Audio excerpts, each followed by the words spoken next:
A woman stands alone on a mountain road at midnight, rain hammering down, her luxury car wrapped around a guardrail, and the men in the black SUV pulling up behind her are not there to help. One decision, one stranger with a pickup truck and nothing to lose.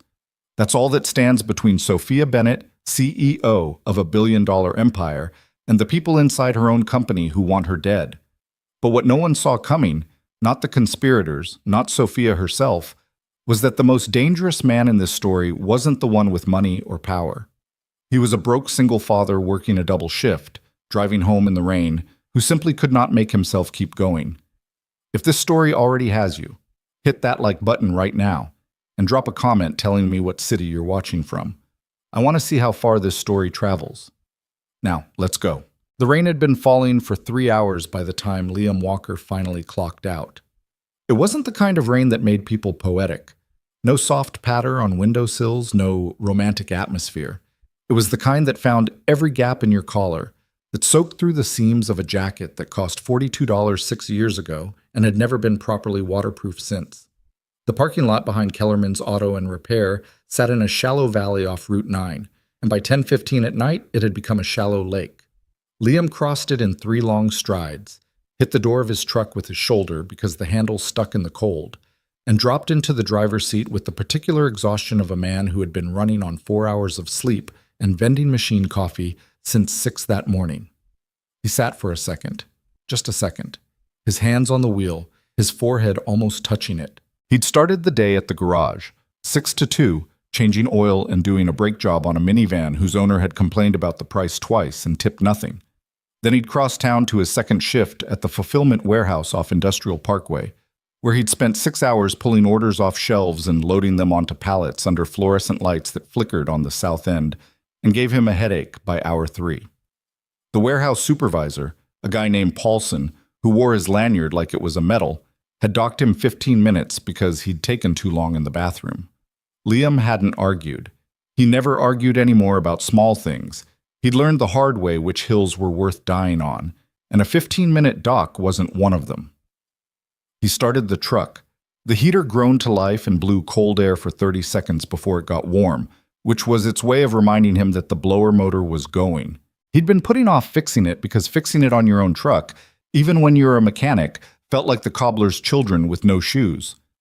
You spent all day fixing other people's problems, and when you got home you looked at your own problems and you thought, tomorrow.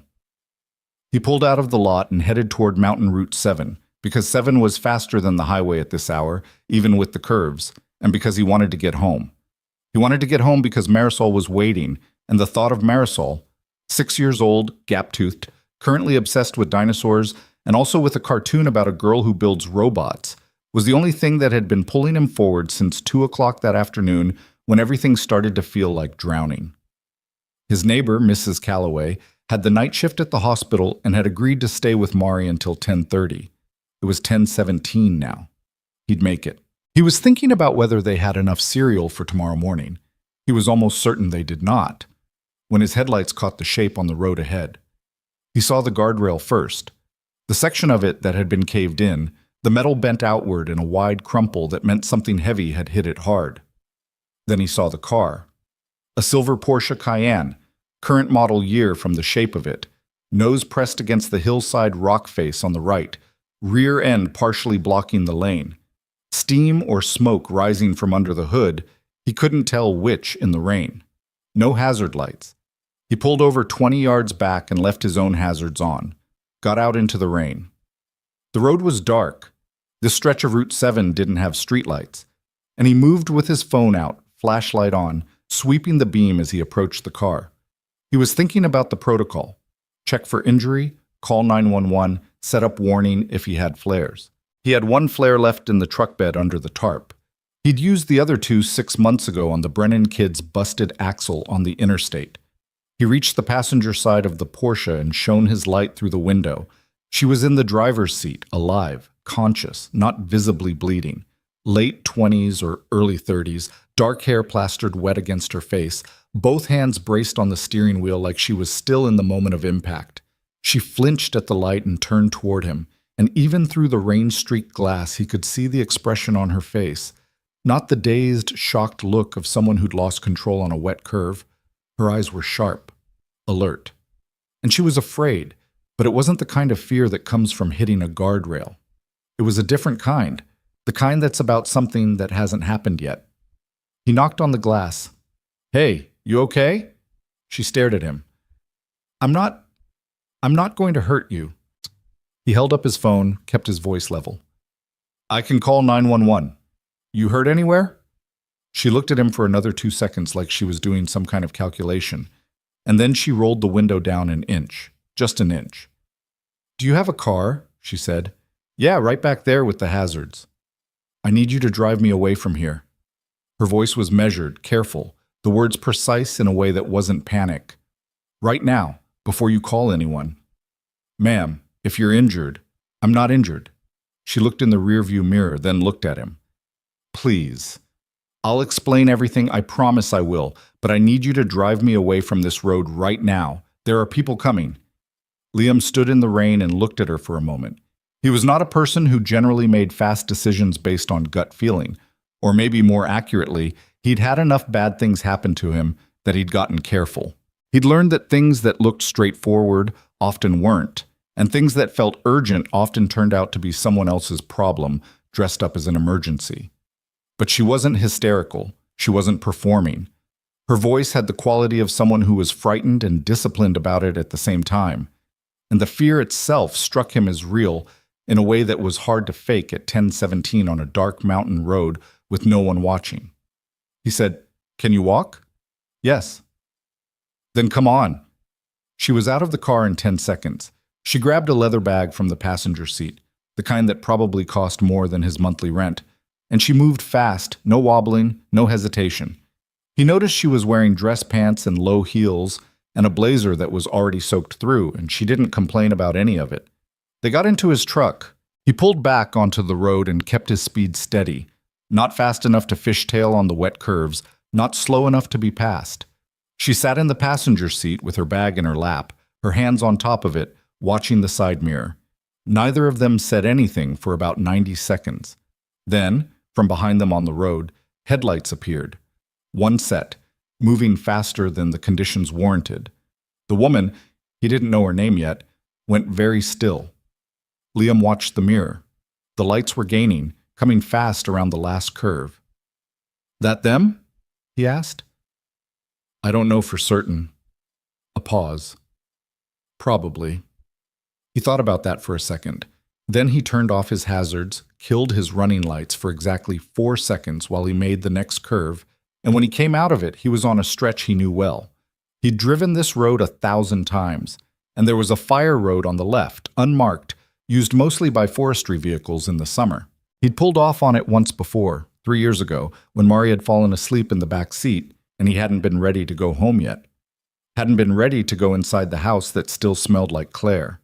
He turned onto it without signaling, killed the headlights. Pulled 50 yards down into the dark under the trees. The SUV came around the curve on the road. He could see the lights through the trees. Slowed at the spot where his truck had been visible, and kept going. Moving fast. Gone in 30 seconds. Liam sat in the dark in his truck in the rain with a woman he'd never met and listened to the rain on the roof. "Okay," he said. "Now you tell me what that was." Her name was Sophia Bennett. He found that out about 4 minutes later when he was back on Route 7 heading down off the mountain toward town. She told him her name the way some people state a fact they're not sure will mean anything, flatly, without emphasis, watching his face. It didn't mean anything to him. He was a mechanic and warehouse worker. He did not read the business press. She seemed, he thought, slightly relieved by that. What she told him, in pieces, over the next 15 minutes, was this. She was the CEO of a technology company called Nexus Systems, based out of the city.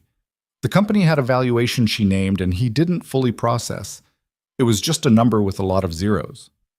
She'd been driving back from a meeting at a private residence in the hills, alone, because the meeting was the kind that couldn't have a driver waiting outside.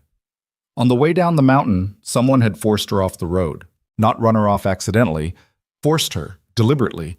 A black vehicle that had come up fast from behind sideswiped her twice until she hit the guardrail. She'd stayed in the car because getting out on a dark road with whoever was in that vehicle didn't seem like the better option. She'd been sitting there for maybe 8 minutes before Liam's headlights appeared. He listened to all of this without speaking. When she finished, the silence stretched. "You call the police?" he asked. "Not yet." "Why not?" She hesitated. Not like she was hiding something, more like she was deciding how much of a complicated answer to give him. "Because I don't know yet who I can trust inside the system. And because until I understand what I'm dealing with, calling the police could create complications I can't manage from the side of a mountain road." Liam turned that over in his mind. He had a general distrust of complicated answers, but he also had enough experience with situations that looked simple from the outside and weren't to know that complicated answers were sometimes just true. "Is there somewhere I can drop you?" he asked. "Hotel? Friend's place?" "I can't go anywhere they'd expect." She paused. "I know that sounds... It sounds like a movie," he said, "but okay." She looked at him sideways. Something in her expression shifted slightly. Not quite a smile, but the potential of one. He thought about it for another half-mile. Then he said, "I've got a house. It's not much. My daughter's there. She's 6. She's asleep. You can stay tonight, get your bearings, make whatever calls you need to make." He looked at her. "I'm not offering because I want anything. I'm offering because it's raining and you don't have anywhere to go." Sophia Bennett studied him the way he imagined she studied spreadsheets or whatever CEOs studied. Like she was reading for inconsistencies. "You don't know me," she said. "No," he agreed. "You have no reason to trust me either." Also true. "So why?" "Because my daughter's going to be up at 6:30 wanting dinosaur pancakes, and I'd like to get home before she wakes up, and I've been making this decision for the last 3 miles. He looked at the road. "So yes or no?" Another pause, shorter this time. "Yes," she said. "Thank you." Sir. His house was a rental on Cotter Street, 2 bedrooms, a kitchen that had been updated sometime in the late 90s and hadn't changed much since, a living room where one of the outlet covers was cracked, and he'd taped a piece of cardboard over it, meaning to replace it for about 4 months now. The furniture was mismatched. A couch from a thrift store, an armchair that had been his mother's, a coffee table with a ring stain on it that predated him by at least a decade. Mrs. Calloway met him at the door with her coat already on, gave Sophia a look that was part surprise and part something harder to name, accepted Liam's explanation of car trouble on 7, she needed a place to dry off, with the careful neutrality of a woman who had raised 4 children and knew when not to ask questions, and left. Liam showed Sophia where the bathroom was, gave her a towel, found a pair of sweatpants and a long-sleeve shirt that had been Claire's. They'd been in the back of the closet for 3 years, and he'd taken them out twice and put them back, and left them outside the bathroom door without saying what they were. He went to the kitchen and made coffee because it was the only thing he could think to do. He was standing at the counter waiting for it to brew when he heard Marisol's door open down the hall, small feet on the floor. Then she appeared in the kitchen doorway in her dinosaur pajamas, eyes half open, a stuffed triceratops tucked under one arm. "Daddy." It wasn't a question, just a locating of him. "Hey, Bug, go back to bed." "I heard the door." "I know, I'm home. Go back to bed." She looked at him with the particular suspicion of a 6-year-old who is satisfied but doesn't want to admit it, then turned and padded back down the hall. He listened to her door close. Sophia came into the kitchen a few minutes later wearing the sweatpants and shirt, her hair toweled but still damp, her blazer and dress pants folded over her arm. She looked, he thought, approximately 300% less intimidating than she had in the wet blazer, which was probably why she stood slightly differently. A fraction less composed, a fraction more uncertain. "Coffee?" he asked. "Please." He poured 2 mugs. She sat at the kitchen table. He sat across from her. For a while they just drank coffee. "Whose clothes are these?" she asked finally. Not demanding. Careful. "My wife's." A beat. "I'm sorry." 4 years ago. He wrapped his hands around the mug. Brain aneurysm. She was 28. Sophia didn't say anything. Most people said something. Sick, that's terrible, or I can't imagine, or the worst one, she's in a better place now. And all of it had always felt like people putting on protective gear against something they didn't want to think about. Sophia just sat with it. He noticed that. "What's your daughter's name?" she asked. "Marisol. Mari." "How old?" "6. She's in first grade. She wants to be a paleontologist." He paused. "Or a garbage truck driver. She hasn't fully decided." The corner of Sophia's mouth moved. "Both are respectable careers." "That's what I told her." He refilled both their mugs. Outside, the rain was still going, lighter now. The clock on the microwave read 11:08. "Tell me the rest of it," he said. "The actual story." She looked at him over the rim of her mug. "You sure you want it tonight?" "I'm not going to sleep for a while anyway." So she told him. Nexus Systems had started as Sophia's company. Her idea, her code, her funding that she'd assembled from 3 angel investors and a credit card she'd maxed out twice. She'd built it from a shared workspace in her apartment to a company with 800 employees over 7 years. And somewhere in the last 18 months, while she'd been focused on a major product launch, something had gone wrong beneath the surface. 3 of her senior executives, her CFO, her head of corporate strategy, and a board member named Gerard Hollis, who had been one of her first investors, had been quietly moving money. Not obviously, not in ways that tripped the standard audits, but moved. Redirected through subsidiary accounts, classified under categories that were technically legitimate but weren't what they appeared to be. Sophia had found the first thread 6 weeks ago, pulled on it, and found it connected to other threads. She estimated the total at somewhere between $20 and $40 million, and growing. Worse, the 3 of them had spent the last 4 weeks constructing a narrative that pointed at her. Emails that appeared to show her authorizing transfers, meeting records that had been selectively edited, a paper trail designed to make it look, to any external investigator, like Sophia Bennett had been running the fraud herself and using her lieutenants as unwitting intermediaries. The meeting in the hills tonight had been with a former forensic accountant, someone she'd worked with years ago, completely outside the company, someone she trusted absolutely. He'd confirmed what she'd found and given her 3 additional pieces of evidence she hadn't had. She'd been on her way back with that information when the black SUV came up behind her on the road. When she finished, Liam sat quietly for a moment. "They know you found what they were doing," he said. "Yes, and they tried to kill you for it." She didn't flinch at the word. "I think the intent was to create an accident, something that could be ruled as driver error on a wet mountain road." She paused. "But yes." He thought about the SUV, the way it had slowed at the spot where his truck had been and then kept going. They hadn't found her. As far as they knew, she was still on that mountain road. "How long before they figure out you got away?" "They probably already know the car wasn't there when emergency services arrived, which means they know someone picked me up, which means—" She stopped. "They'll look at traffic cameras. There aren't many on Route 7, but there are some." "My truck's on camera at the Turnoff Industrial Parkway every night," he said. "I take the same route home." She nodded. "It might take them a day, maybe 2 if they're not as organized as I think they are." Liam looked at his coffee mug. Then, at the calendar on the kitchen wall, Mari's dentist appointment circled in red marker next week, a reminder to schedule a parent-teacher conference, a note in his own handwriting that said, "Call re-shift change" that he hadn't done yet. "Okay," he said. She looked at him. "Okay, what?"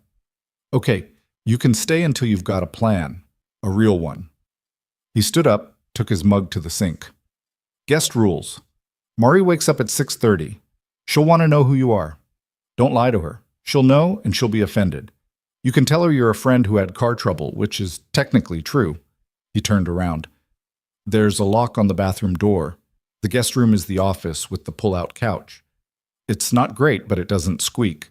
And if you need anything in the night, I'm the first door on the left, but knock because I sleep light and I'll wake up swinging." Sophia stared at him. "What?" he said. She seemed to be choosing a word carefully. Most people, when they hear what I just told you, they want to go in the other direction. "Yeah, well?" He dried his hands on the dish towel. "Most people don't have a military background and nothing to insure."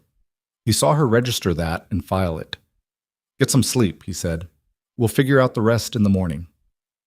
He was up at 5:45 before Mari, which was how he liked it.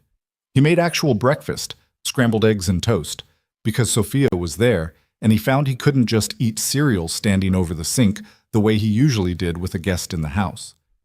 He heard Marisol's door at 6:28. She came into the kitchen already talking. "Daddy, my triceratops horn came off again." She stopped dead when she saw Sophia at the kitchen table, both hands around a mug of coffee, dressed in the sweatpants and shirt that had been Claire's. Mari assessed her with the thoroughness that only children and experienced interrogators can manage. "Who are you?" she asked. "I'm Sophia." She didn't add anything, didn't explain, just said her name. Mari looked at her father. "Why is she here?" "She had car trouble last night. She stayed over." "In the office?" "In the office." Mari seemed to file this under acceptable and turned her triceratops towards Sophia. "His horn broke. It does that." "I see that," Sophia said. "Can I look?" Mari crossed to the table and handed over the triceratops with the horn in a separate piece. Sophia examined the break. "It's a clean break," she said. "You have super glue."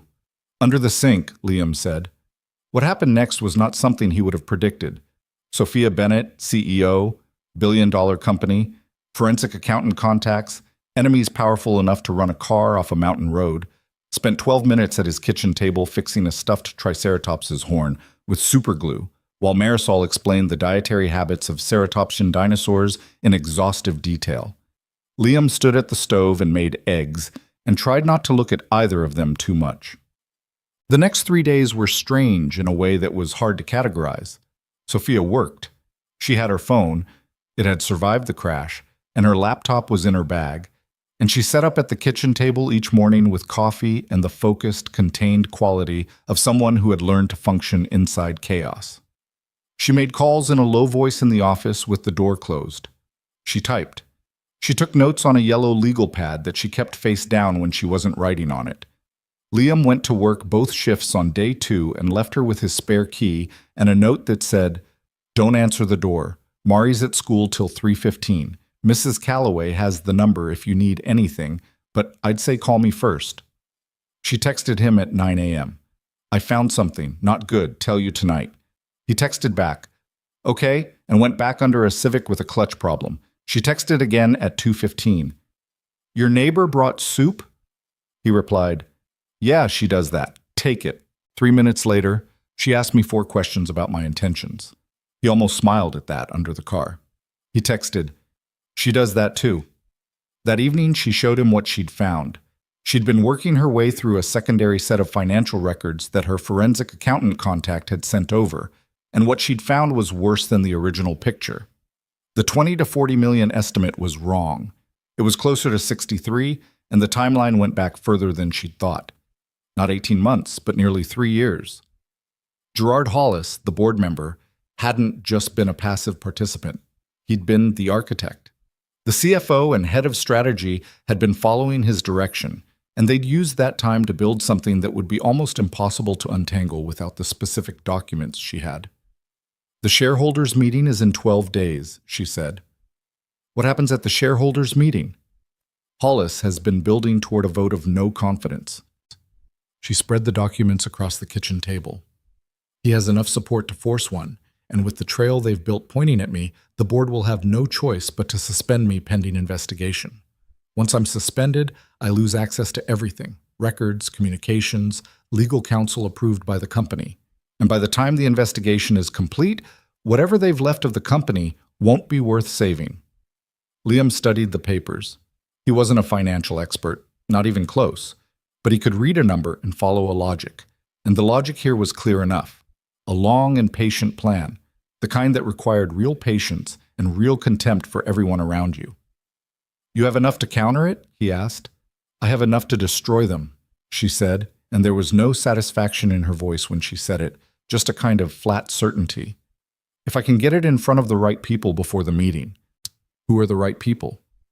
3 board members who are genuinely independent, and the lead investigator at the SEC who I've dealt with before. She's clean. I know that for certain. He nodded slowly. "So what's stopping you?" She was quiet for a moment. "I don't know who inside the company is working with Hollis." My head of legal.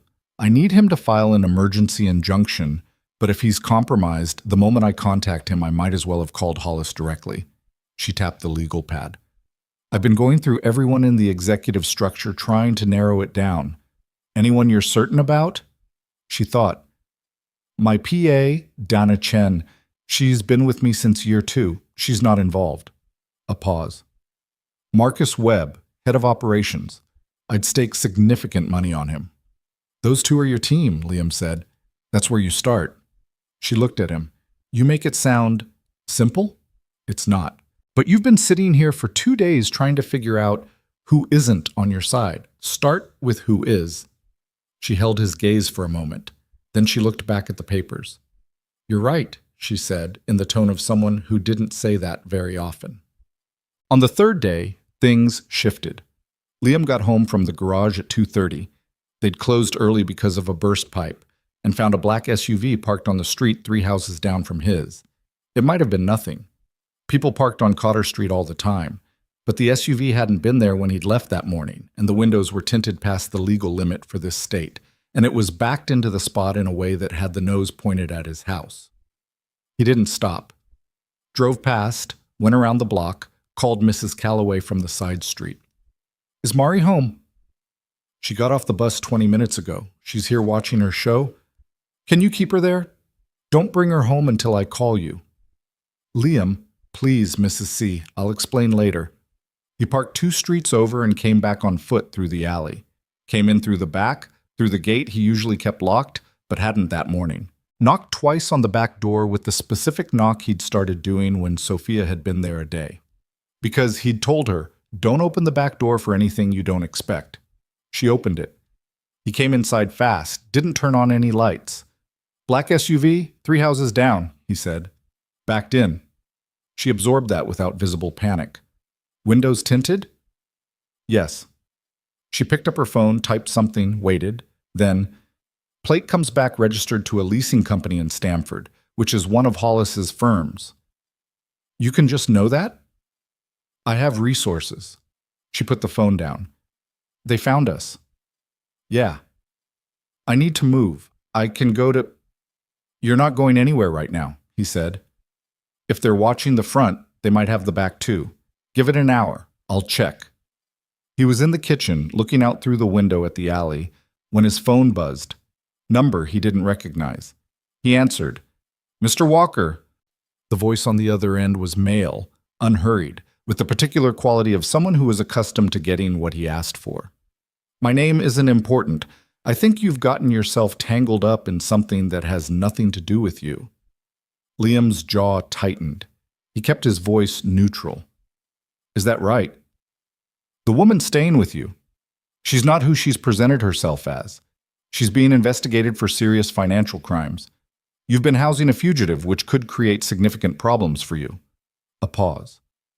You're a single father, Mr. Walker. You have a daughter. You have 2 jobs. You don't need this kind of problem. What do you want?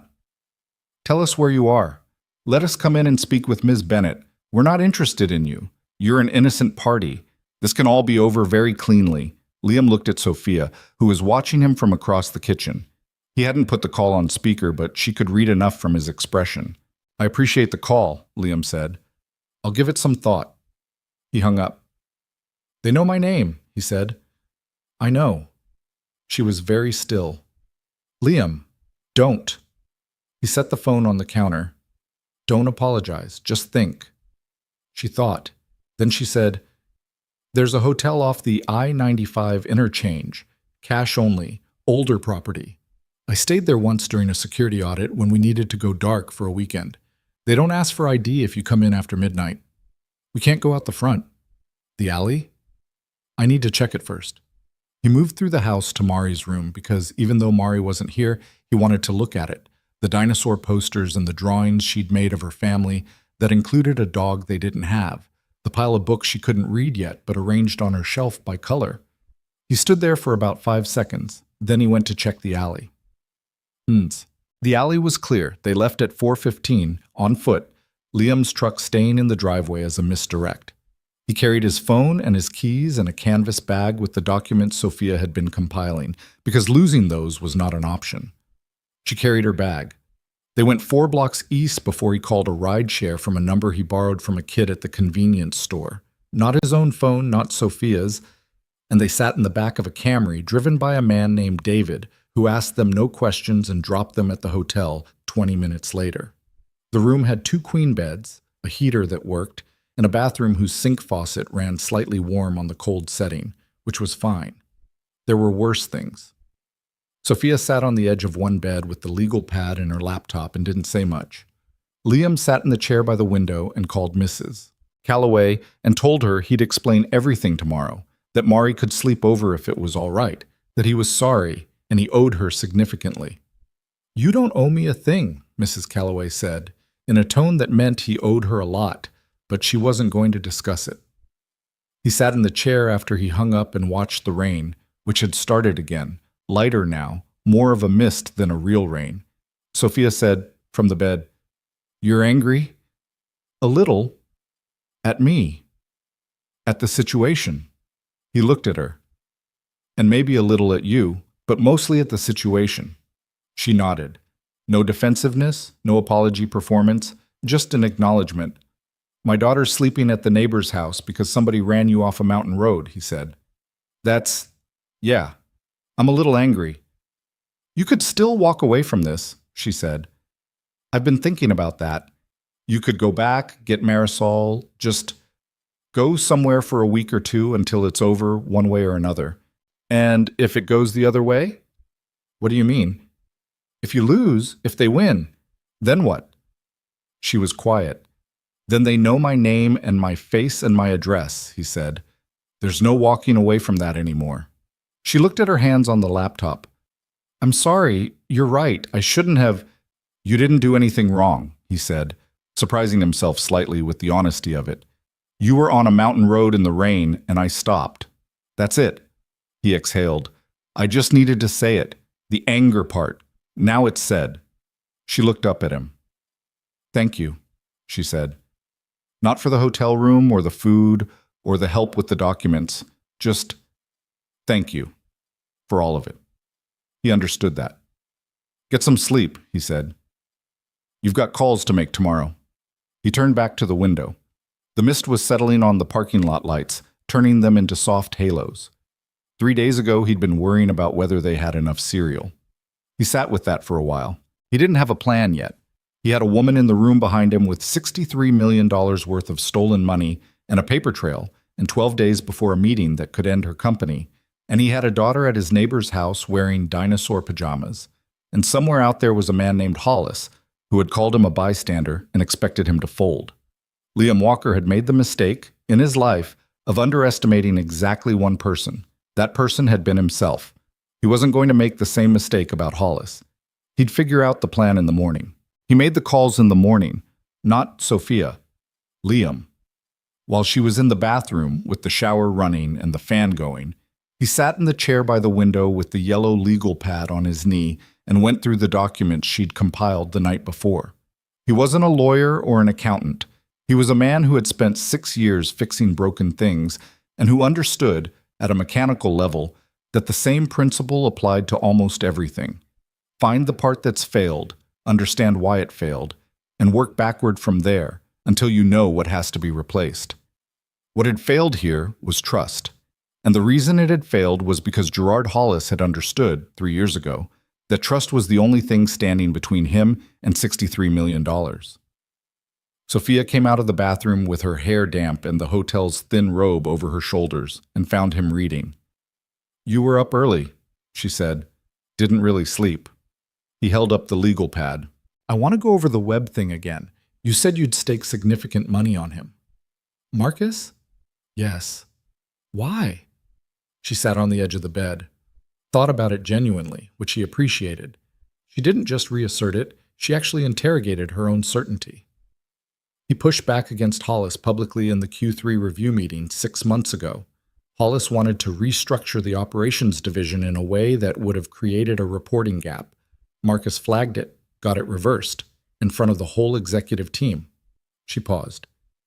If he were working with Hollis, That's an extraordinarily risky thing to do for theater. Unless it was exactly that, theater, making himself look independent. She looked at him steadily. You're right to push on it, but I've known Marcus for 4 years. There's a difference between... She stopped, started again.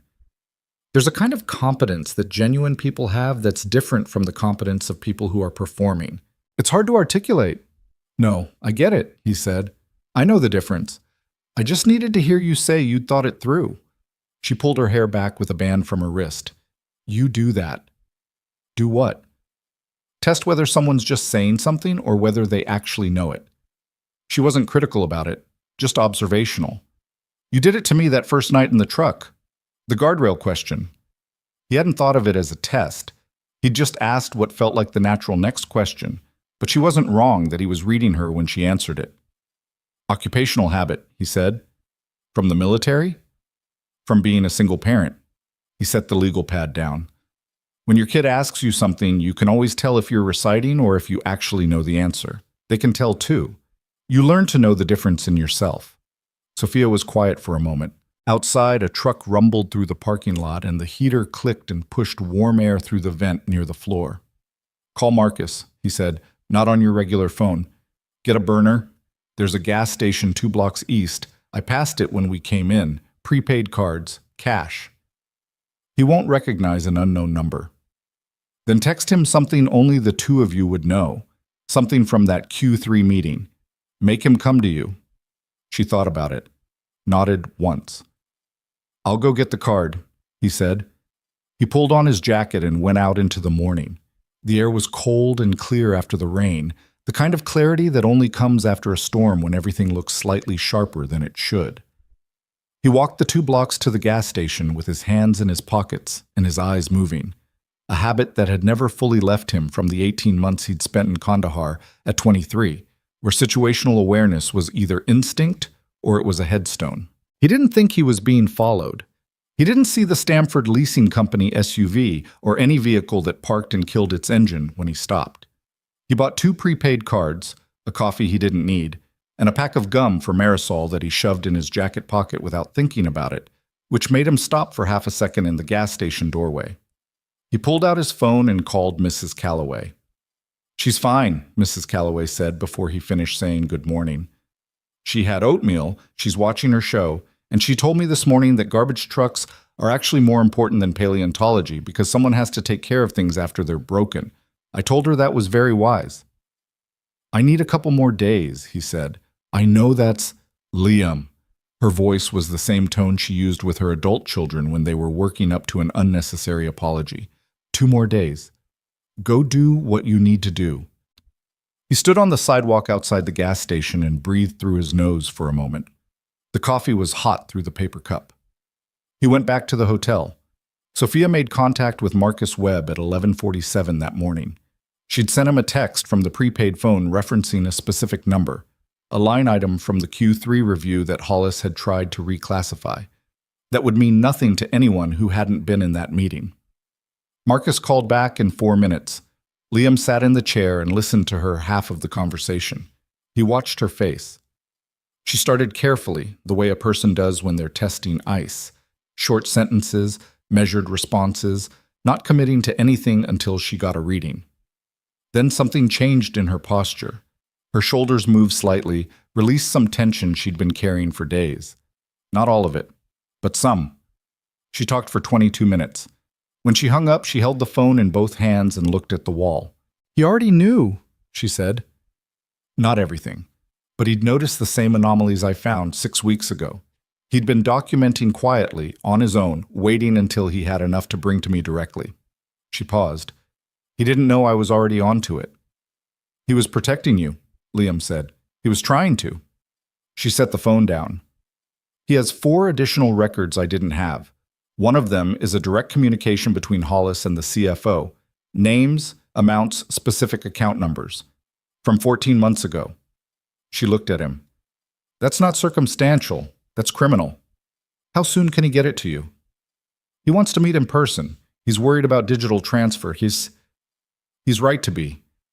Hollis has an IT contractor with admin access to most of the company's cloud systems. Where? She named a coffee shop in the warehouse district, the kind of place that drew enough foot traffic to provide cover. They agreed on 2 o'clock. Liam drove. He'd called his cousin Jimmy that morning. Jimmy was the family member who never asked many questions and always had a vehicle to lend for reasons that were probably best left alone.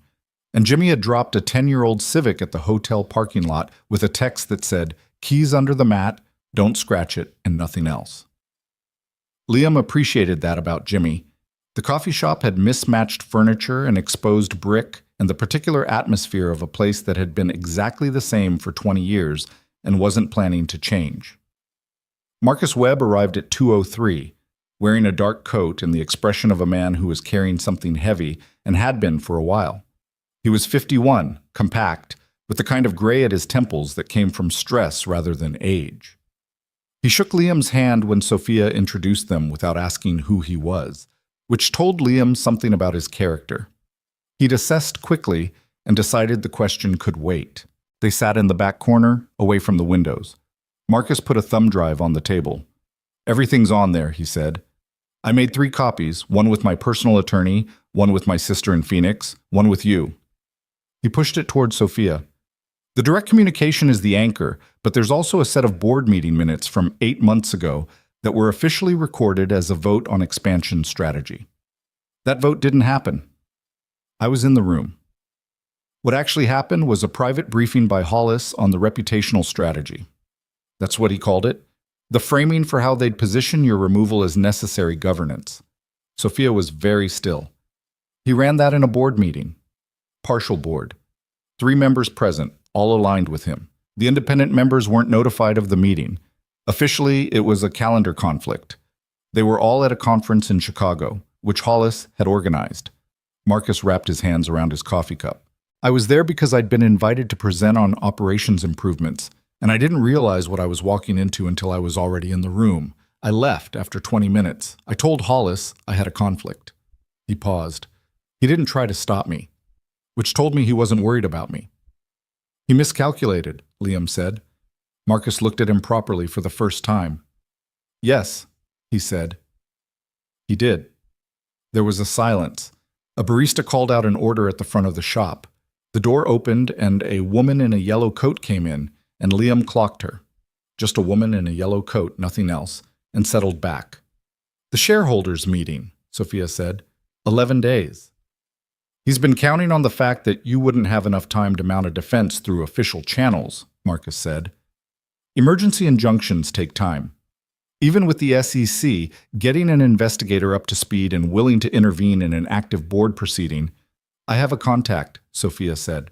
"The SEC investigator I mentioned to you, Andrea Reyes.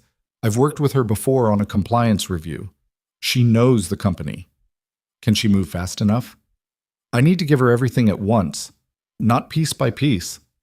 Sophia looked at the thumb drive. "This is the piece I was missing." Marcus nodded. He looked tired in the way that people look when they've been holding a secret alone for too long, and the relief of sharing it hasn't arrived yet. When you're still in the part where you're afraid of what comes next. "What do you need from me?" he asked.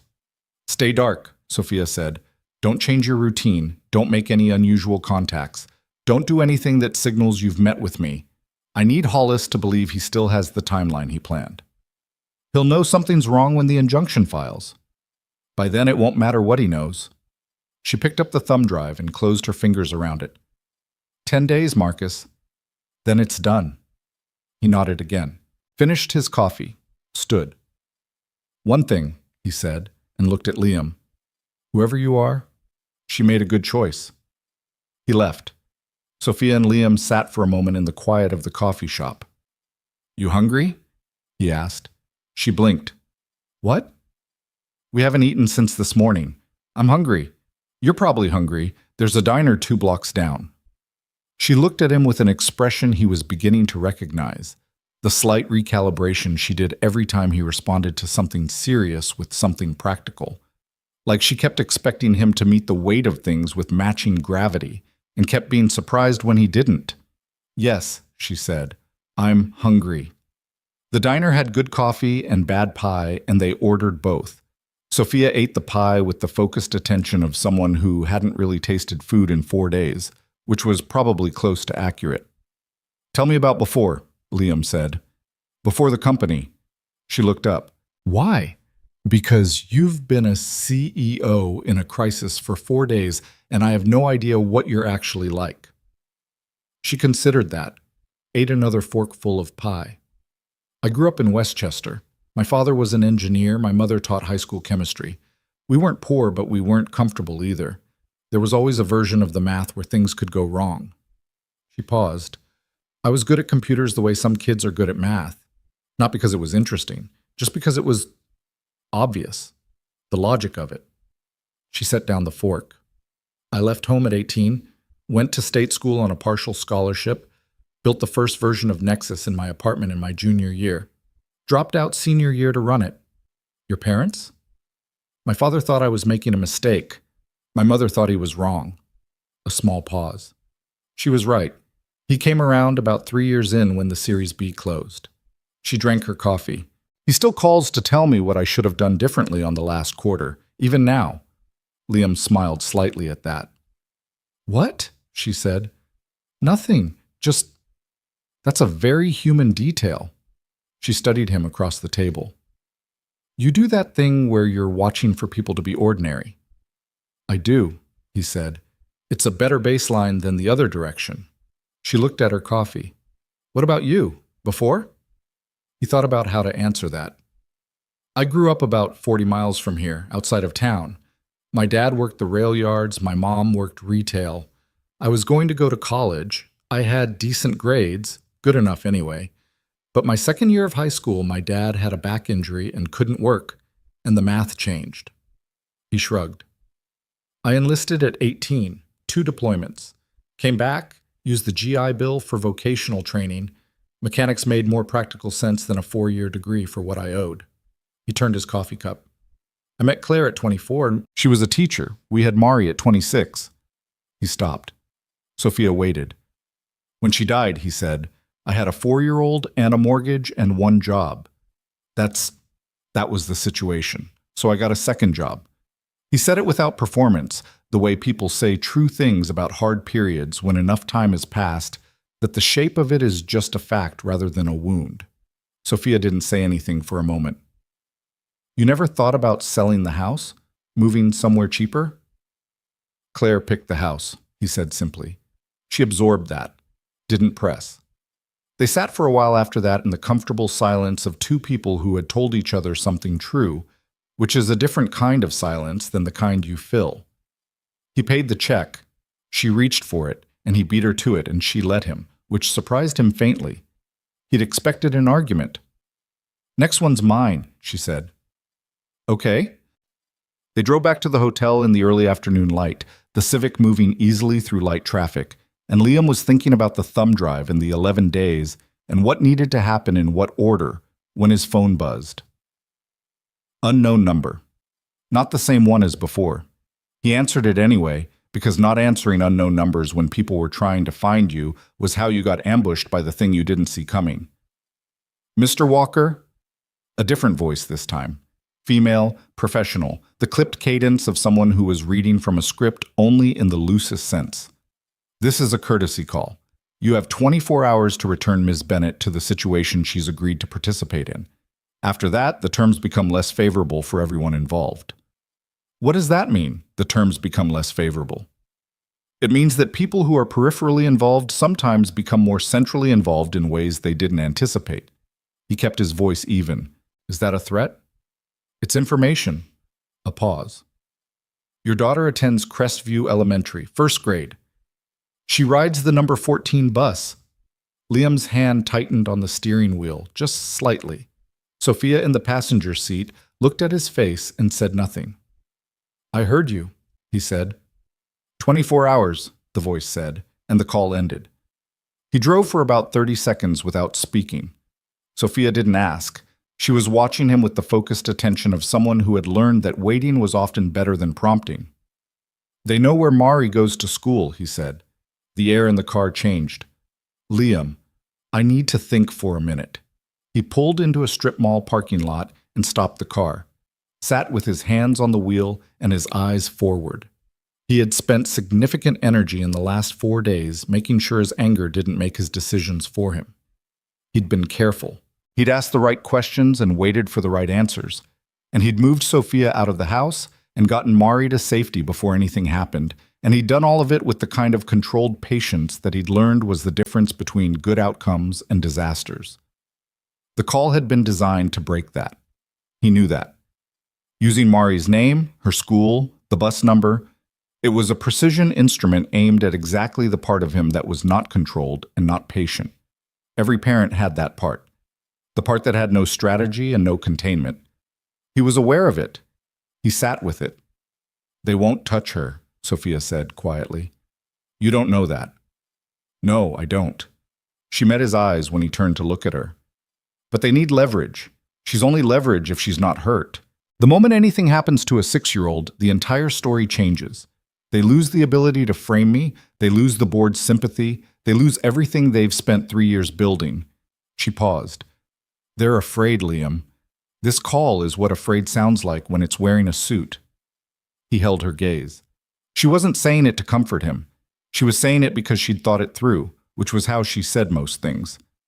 "I'm moving Mari today," he said. "My sister's in Albany. She doesn't know anything about this. She's got no connection to me professionally, and Hollis has no reason to know she exists." "Okay. I'll tell her it's a family thing. She won't push." He pulled out his phone. "I need you to make the SEC call today, not tomorrow. Today." "I was already planning today, Sophia." He looked at her directly. "Whatever timeline you had, cut it in half." She didn't argue.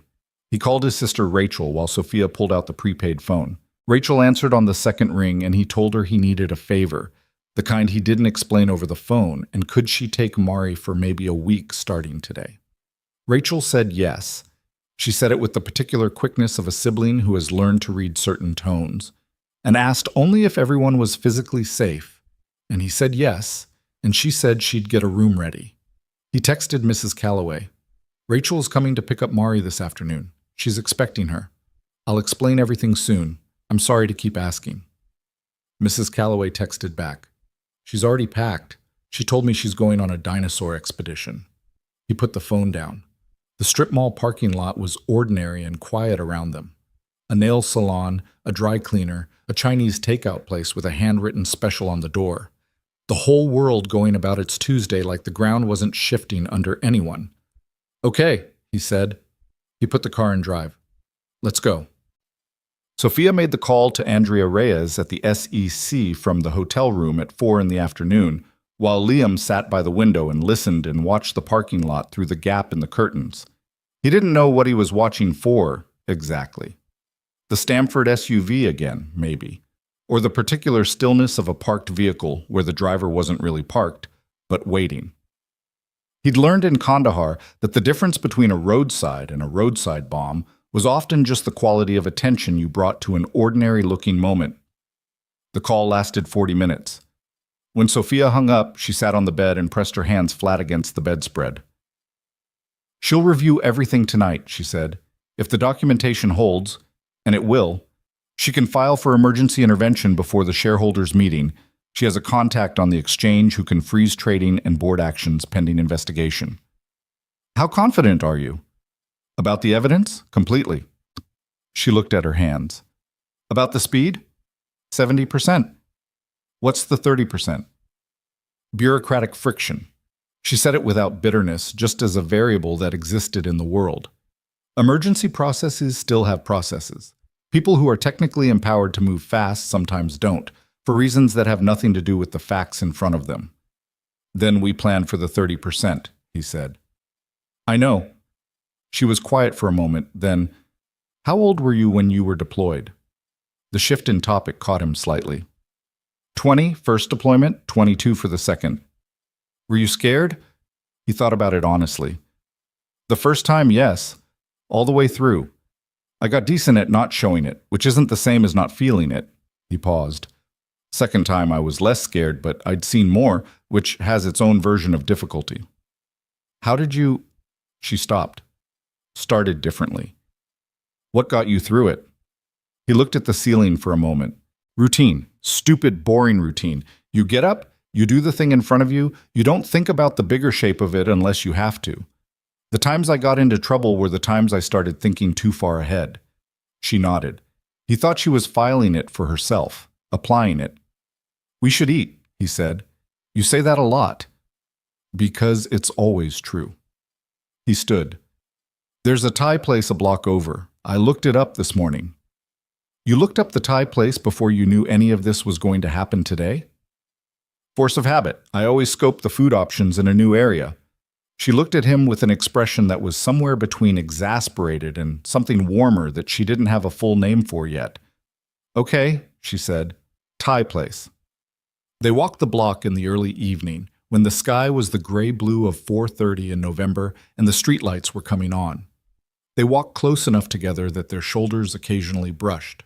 Neither of them moved away. The Thai place was small and warm and smelled like lemongrass and something frying in a wok.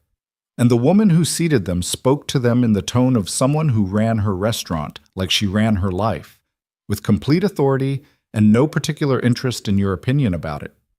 They ordered without looking at the menu, not because they knew it, but because it was that kind of place where you pointed at what smelled right and trusted the outcome. They ate without talking much. There was a version of that silence that would have been strained, two people in crisis in a small room, but it wasn't that version. It was the version that comes after you've said the true things and you're both still there. Sophia's phone buzzed. She looked at it. A text from Dana Chen, her PA. Hollis called a pre-meeting executive briefing for Thursday. Mandatory attendance. He's circulating a governance document. People are nervous. She showed it to Liam. He read it. He's accelerating. Yes. She put the phone face down on the table. He got nervous when they couldn't find me. He's trying to close this before the shareholders meeting instead of at it. Does that change the SEC timeline? I'll push on Andrea again tomorrow morning. She picked up her chopsticks. And I need Dana in the room on Thursday to document what he says. Is Dana safe doing that? She's the one who offered. He nodded. He thought about the woman in the yellow coat in the coffee shop that afternoon, how he'd clocked her and then let her go. You could build a prison out of caution. You had to know when to extend trust. She sounds steady, he said. She's the steadiest person I know.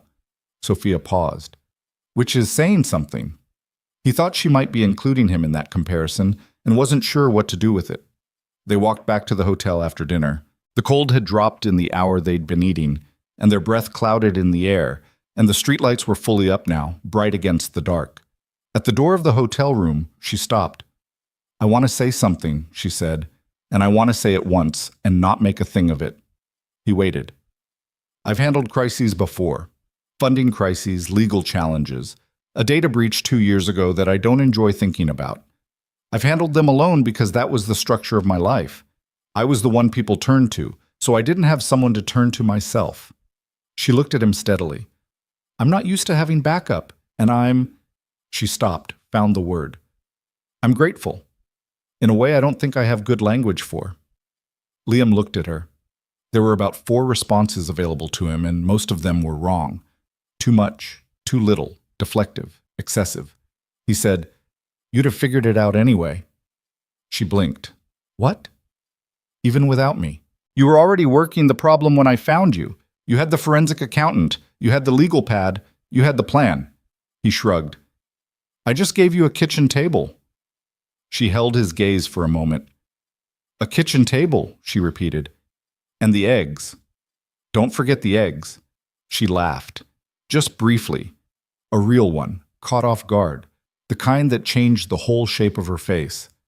Then it was gone, and she was herself again, but slightly different, like something had shifted a few degrees and settled somewhere new. Good night, Liam, she said. Good night. He sat in the chair by the window for a long time after she was asleep, watching the parking lot. The cold pressed against the glass. Somewhere across town, his daughter was sleeping at his neighbor's house with a triceratops under her arm, and tomorrow Rachel would drive down from Albany and take her somewhere safe. He thought about what came next. 11 days had become 10. The Thursday briefing was 2 days away. Hollis was moving. He thought about the voice on the phone, the bus number, the school. The anger was still there. It hadn't gone anywhere. But it was a different shape now, cleaner, more useful.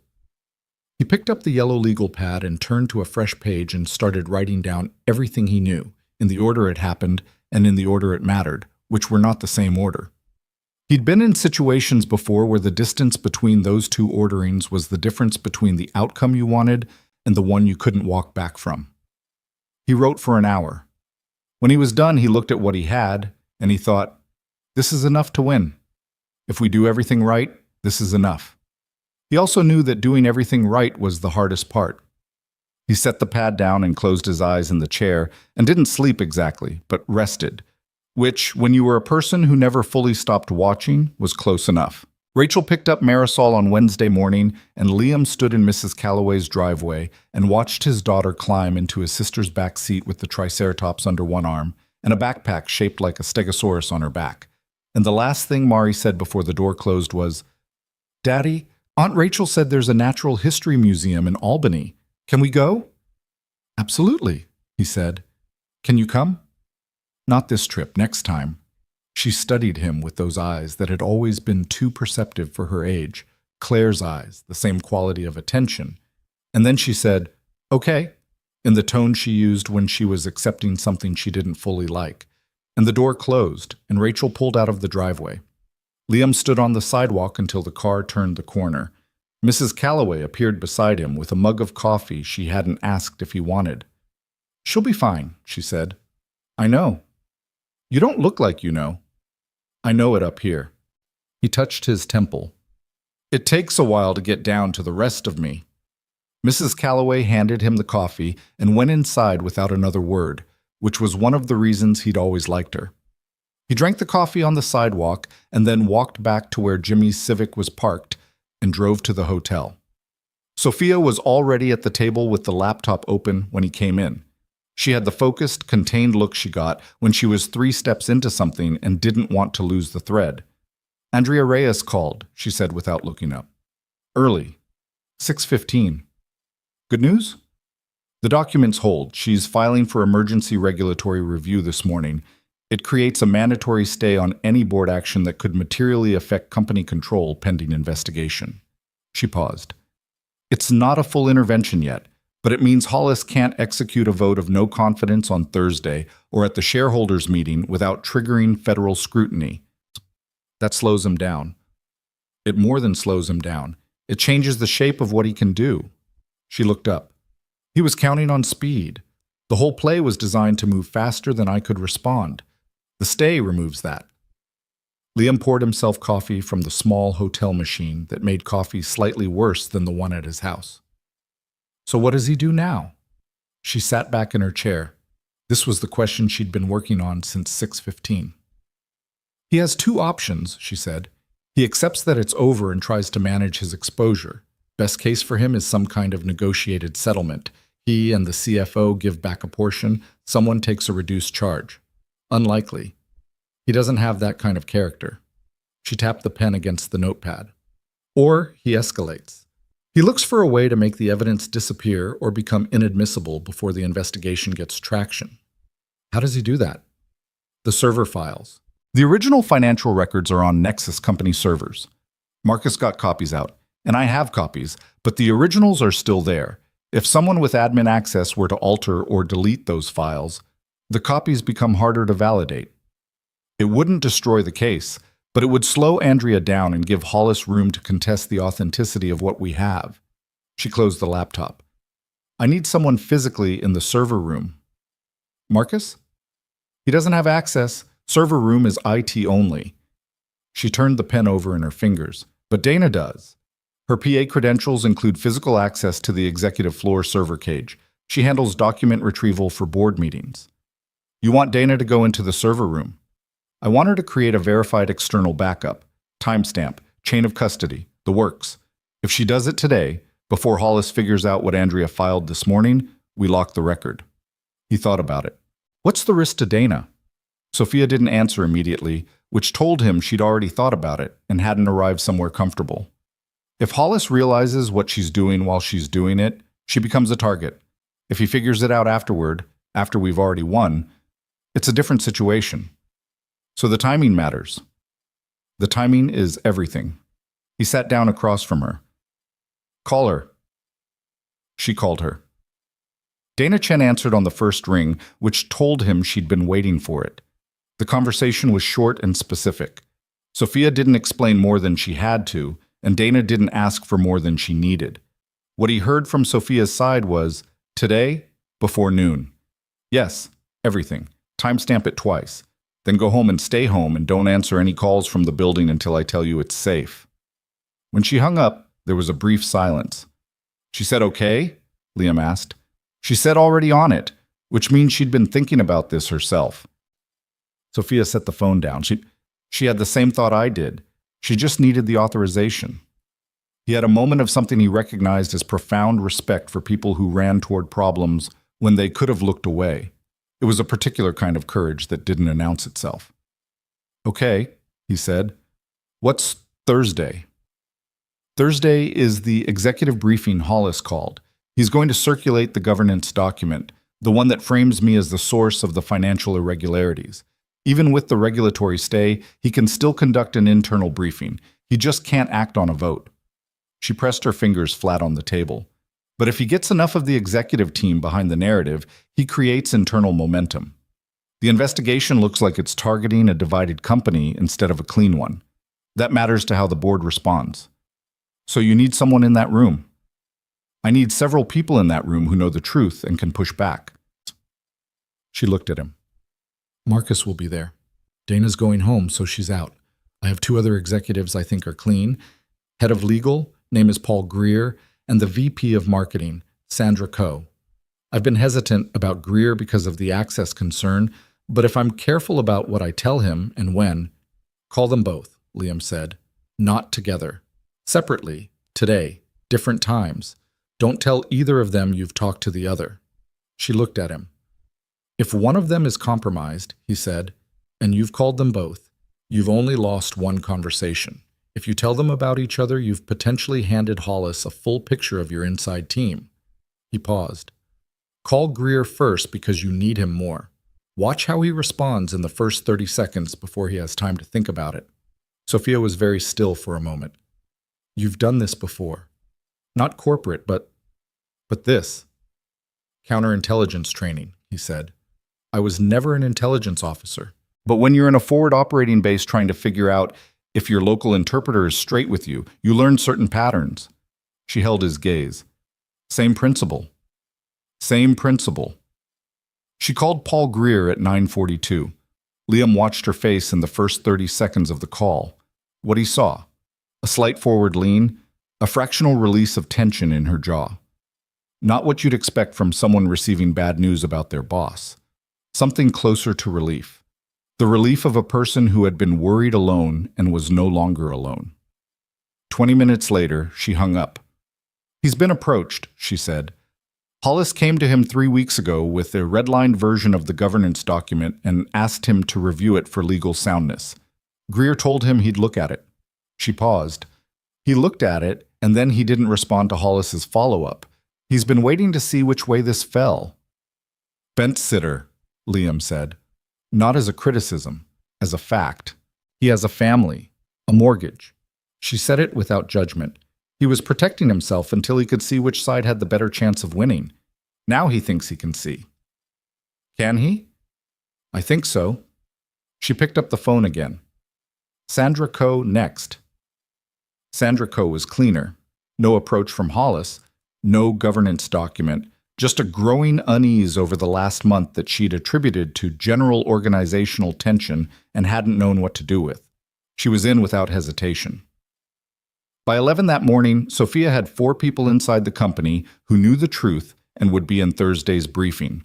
Marcus, Greer, Coe, and one additional name that Marcus had texted over. The head of investor relations, a man named Terrence Falk, who apparently had been documenting anomalies in the board communication patterns for 6 weeks on his own initiative and had told Marcus 2 days ago that he was this close to going to the press. Tell Terrence not to go to the press, Sophia said when Marcus's text came through. She typed it back. Marcus replied, Already told him. He's unhappy about it, but he'll hold. Liam read over her shoulder. He might be your most useful person in that room. Someone who was independently ready to go public. That's not loyalty to you. That's an independent judgment that something was wrong. Harder to discredit. I know. She set the phone down. I'm running this like a legal case now. Every witness needs to be able to say they arrived at their position independently. He noticed that she'd stopped second-guessing herself somewhere in the last hour. The shift had been gradual. Each call, each confirmation that she'd read the people around her correctly, had added something back that the last 2 weeks had taken away. She was still tired. She still had circles under her eyes, and she was still wearing borrowed clothes, and they were still in a hotel room that cost $64 a night. But she was, unmistakably, the person who had built a billion-dollar company from a shared workspace and a maxed-out credit card. He found he was glad to see it. They drove to a shopping center at noon because Sophia had been in the same borrowed clothes for 3 days, and even the most practical person has a limit. She bought 2 pairs of pants, 3 shirts, and a blazer from a department store with the focused efficiency of someone who had once shopped for companies and found it more straightforward than shopping for herself. She also bought a pair of shoes because the heels she'd been wearing since the mountain road were, she admitted, destroying her feet. Liam bought Mari a stuffed pterodactyl from the toy section because he was walking past it, and it was $8, and he thought she'd like it. Sophia looked at the pterodactyl in the basket. She already has the triceratops, he said defensively. I didn't say anything. You made a face. I made no face. You made the face you make when you're not saying something you're thinking. She looked at him with an expression that suggested he was not wrong, but she wasn't going to confirm it. I was going to say it was sweet, she said finally. That's all. He put the pterodactyl in the basket. They ate lunch in the car in the parking lot because neither of them wanted to go back to the hotel room yet, and neither of them said that. They just didn't suggest going back. Sophia ate a sandwich with the systematic focus she applied to most things, and Liam ate a burrito that was too large but ate the whole thing anyway out of a kind of stubborn principle. Tell me about the company, he said. What it was supposed to be. She looked at him sideways. What it was supposed to be? Or what it became? The first version. What you built in your apartment. She was quiet for a moment, not reluctant, gathering something. It was a coordination platform, she said. That sounds boring, but the idea was, there are so many systems that don't talk to each other. Medical systems, financial systems, logistics, municipal infrastructure. They all run on different protocols, different languages. They were built by different people at different times with no intention of ever connecting. She turned the sandwich wrapper over in her hands. I built a translation layer, software that sat between systems and made them legible to each other. The first application was hospital scheduling. I sold it to 3 hospitals in year 1, and it cut scheduling errors by 31%. That's useful, he said. That's the word I wanted. Not innovative, not disruptive. Useful. She looked out the windshield. Somewhere in the last 3 years, we became a company that talked about disruption more than usefulness. I think that's when things started to go sideways internally, when the language changed. She paused. Hollis accelerated that. He liked the disruption language because it justified the spending patterns he was creating. And you didn't push back? She turned to look at him directly. No, I didn't. I was focused on the product launch and I told myself the cultural shift was growing pains. She said it flatly, without self-pity. That was a mistake. It's mine. He appreciated that. The ownership of it, without drama. You'll fix it, he said. If I still have a company to fix. You will. She looked at him. You keep saying that. Because it keeps being true. She looked back out the windshield. A woman was loading groceries into an SUV 2 spaces down, a toddler on her hip, the specific organized chaos of a parent in a parking lot. Sophia watched her for a moment. How did you know? She asked. When you met Claire? How did you know it was... She stopped, started differently. She sounds like someone worth keeping. He thought about that. About Claire at 24 in a bar he didn't normally go to, talking to her friend about something he didn't catch, and how he'd been across the room thinking, that person is interesting. Not beautiful, not his type, just interesting in a way that made him want to know what she was saying. I wanted to know what she was thinking, he said. About everything. All the time. Even the things that didn't matter. He turned the burrito wrapper in his hands. I've met a lot of people I respected. I've met people I found interesting. The overlap is actually pretty rare. Sophia was quiet. What? He said. Nothing. She gathered her wrapper. We should get back. They drove back to the hotel.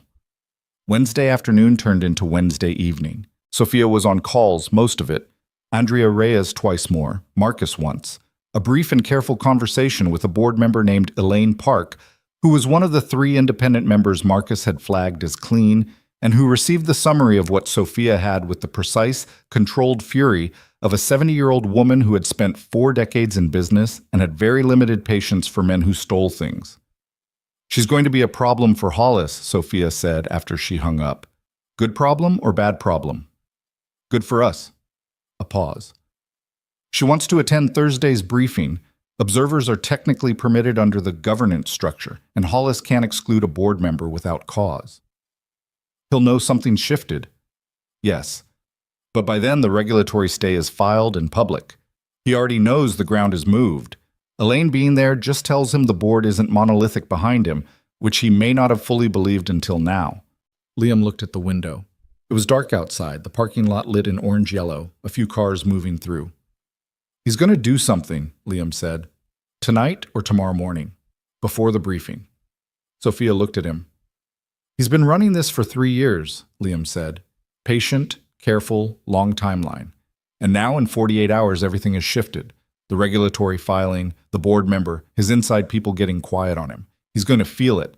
And people who've been patient for a long time, when they feel the thing slipping. He shook his head. They stop being patient. She was very still. What would you do? She asked.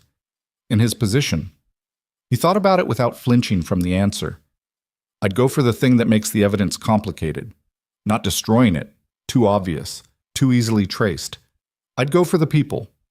Find the one person in your network who's the most vulnerable and lean on them hard enough that they recant or disappear. Marcus, she said quietly. Or Dana. But Dana's at home and she used building credentials for the server backup. There's a record, which means it's actually safer for her than Marcus. He paused. Marcus met with you in person. He has the thumb drive copies. He's a current employee with ongoing access. If Hollis can shake him. Sophia picked up the prepaid phone. Marcus answered in 2 rings. I need you to leave your apartment tonight, she said without preamble. Don't tell anyone where you're going. Check into somewhere cash, somewhere you haven't been before. Call me from a new number when you're settled. A pause, listening. I know it feels like an overreaction. It's not. She listened again. Because I know how he thinks. And right now, you're the most exposed. Please. She hung up. Liam was already pulling on his jacket. Where are you going? She asked. To check the perimeter. He said it without drama, the way he'd say, I'm going to check the oil. Stay in the room. Don't open the door for anything you're not expecting. Liam, 20 minutes. He went out. The parking lot was ordinary. He walked the perimeter in a wide loop, checked the sight lines from the road, identified 3 positions where a vehicle could observe the hotel entrance without being visible from the lobby. One of them, a dark sedan parked at the far end of the neighboring strip mall, had fogged windows on a night that wasn't cold enough to fog glass naturally. He didn't approach it.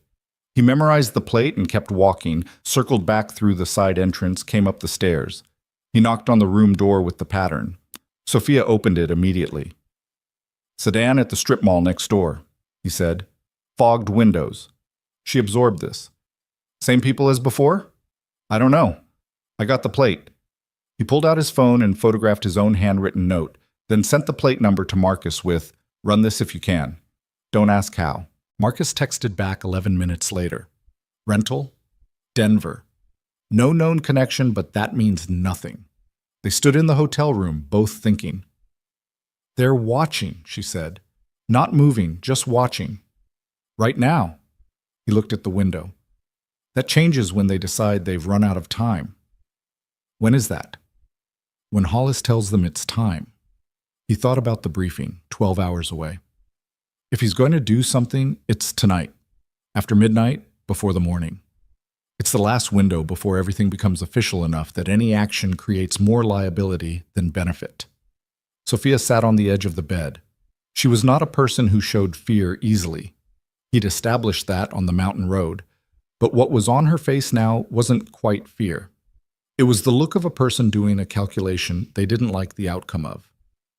"I have to be at that briefing tomorrow," she said. "I know. If I don't show up, Hollis controls the narrative. Even with the stay, even with Elaine there, if I'm absent—" "No," he said again. "So we can't just sit here and wait." "No." He sat across from her. "We need to move again, not to a new hotel. They're watching this one and they'll pick up any vehicle leaving tonight," he thought. "I need to make a call." He called a man named Dom Ferraro. Dom had been in his unit, second deployment, a staff sergeant from New Jersey who had a talent for logistics that the Army had never properly appreciated and who had, after discharge, channeled that talent into a private security consulting firm based out of the city. They talked maybe twice a year, usually around football season. It wasn't the kind of friendship you maintained. It was the kind that simply existed, like a structural element that didn't need upkeep. Dom picked up on the third ring. "Liam Walker," he said. "It's midnight on a Wednesday. I need a favor." A pause. "Yeah, okay. What kind?" Liam told him the minimum necessary, which, with Dom, was sufficient. Dom listened without interrupting, which was one of his best qualities. "How many people watching?" Dom asked. "One vehicle confirmed, possibly more I haven't found. And you need to be somewhere at 9 a.m. "Yes." "And the woman needs to be there too." "Yes." Another pause. Longer. Not hesitation. Logistics. "I've got a guy 2 blocks from your hotel. He can be outside in 15 minutes. He drives a white Econoline, completely unremarkable. You two get in the back. He takes you to a place I know. It's a corporate apartment we use for client relocations. It's clean. It's under a business name Hollis will have no path to." Dom paused. "In the morning, I personally drive you to wherever you need to be. I owe you. You owe me a beer and an explanation and a better story than this at some point." Dom said it without heat. 15 minutes. They left through the fire exit at the back of the building, Sophia with her bag and the new blazer still in its bag, Liam with the canvas bag of documents and his jacket and the yellow legal pad he'd been filling for 3 days. They moved fast across the back of the parking lot in the dark, and if the sedan at the strip mall was still there, its angle of view didn't cover the fire exit. The white Econoline was exactly where Dom said it would be. The driver nodded once when they got in, pulled out onto the street at a completely normal speed, and said nothing. Sophia sat in the dim back of the van and said nothing for a minute. Then, "Who is he?" "Old friend. Military." "You have a lot of those." "Enough." She looked at him in the low light. "Do you trust him completely?" "Yes." She nodded, accepted it. The corporate apartment was on the 12th floor of a building in the financial district that was populated almost entirely by companies during the day and was nearly empty at night. It was clean in the way of places that existed for function. Neutral furniture, good lighting, a kitchen with appliances that had never been cooked in. It felt nothing like the hotel room, and it felt nothing like Liam's house on Cotter Street, and that gap between this sterile, functional space and the house with the cracked outlet cover and Mari's dinosaur drawings was something he was aware of in a way he didn't fully examine. Sophia set her bag down and looked out the window at the city, 12 floors up, the light spreading outward in every direction, the particular way a city looks at one in the morning when it's still going, but you can see the seams. "Tomorrow," she said, "whatever happens tomorrow, I need you to know that I'm not expecting you to be there." He looked at her. "You've done everything," she said, "more than anyone would have. Tomorrow is a board meeting. It's not your fight." "I know it's not my fight." "So you don't—" "Sophia." He said her name the way he said things when he meant them to land. "I drove you off a mountain road in the rain. Somewhere between then and now, it became my fight." He looked at her evenly. "So I'll be there." She held his gaze for a long moment. There was something happening in her expression that she wasn't going to name and he wasn't going to push on. "Okay," she said. "Get some sleep." She turned back to the window. He went to the other room and lay on the bed with his boots still on and stared at the ceiling and thought about everything that needed to happen in 8 hours. It was somewhere around 2 in the morning when the text came in from Marcus. "I'm out. At a place off the turnpike. Clean. A pause, then a second message. They came to my apartment at 11:30. Building super said 2 men asking for me. Said I'd moved out. Liam stared at the ceiling. He'd been right. Hollis had made his move tonight. He texted back, "Stay where you are. Don't come in until I call you." Then he lay there and thought about Gerard Hollis, a man he'd never met, who moved money through subsidiary accounts and called intimidation a courtesy, who had spent 3 years patiently dismantling something a 30-year-old woman had built from nothing, and who last night had sent 2 men to knock on a colleague's apartment door at 11:30 to deliver some version of a message. He thought about the kind of person who did that, who looked at $63 million and thought, "This is mine," and looked at the people around them and thought, "These are tools," and looked at a mountain road in the rain and thought, "This is an opportunity." He thought about it for a while. Then he thought about Marisol in Albany, probably asleep under a hotel bedspread with the Triceratops and the new pterodactyl he'd had Rachel pick up when she got on the road. Probably she'd named the pterodactyl already. She named everything within an hour of meeting it. He closed his eyes. Sleep came in pieces, shallow, interruptible. But it came. The alarm went off at 6:30. He was up before it finished its second cycle. Sophia was already in the kitchen when he came out, dressed in the new blazer and pants, coffee made, legal pad open on the counter with fresh notes in the margins. She looked at him and said nothing, but handed him a mug. He drank it standing at the counter. "Marcus is safe," he said. "I know. He texted me too." She looked at her notes. They went to his apartment. "Yes." A silence. Not the comfortable kind this time. The kind that had edges. "He's not going to stop," she said. "Even today. Even with Elaine in the room and the regulatory stay and everything we have, he's not going to accept that it's over." "No," Liam agreed. "So what does that mean for today?"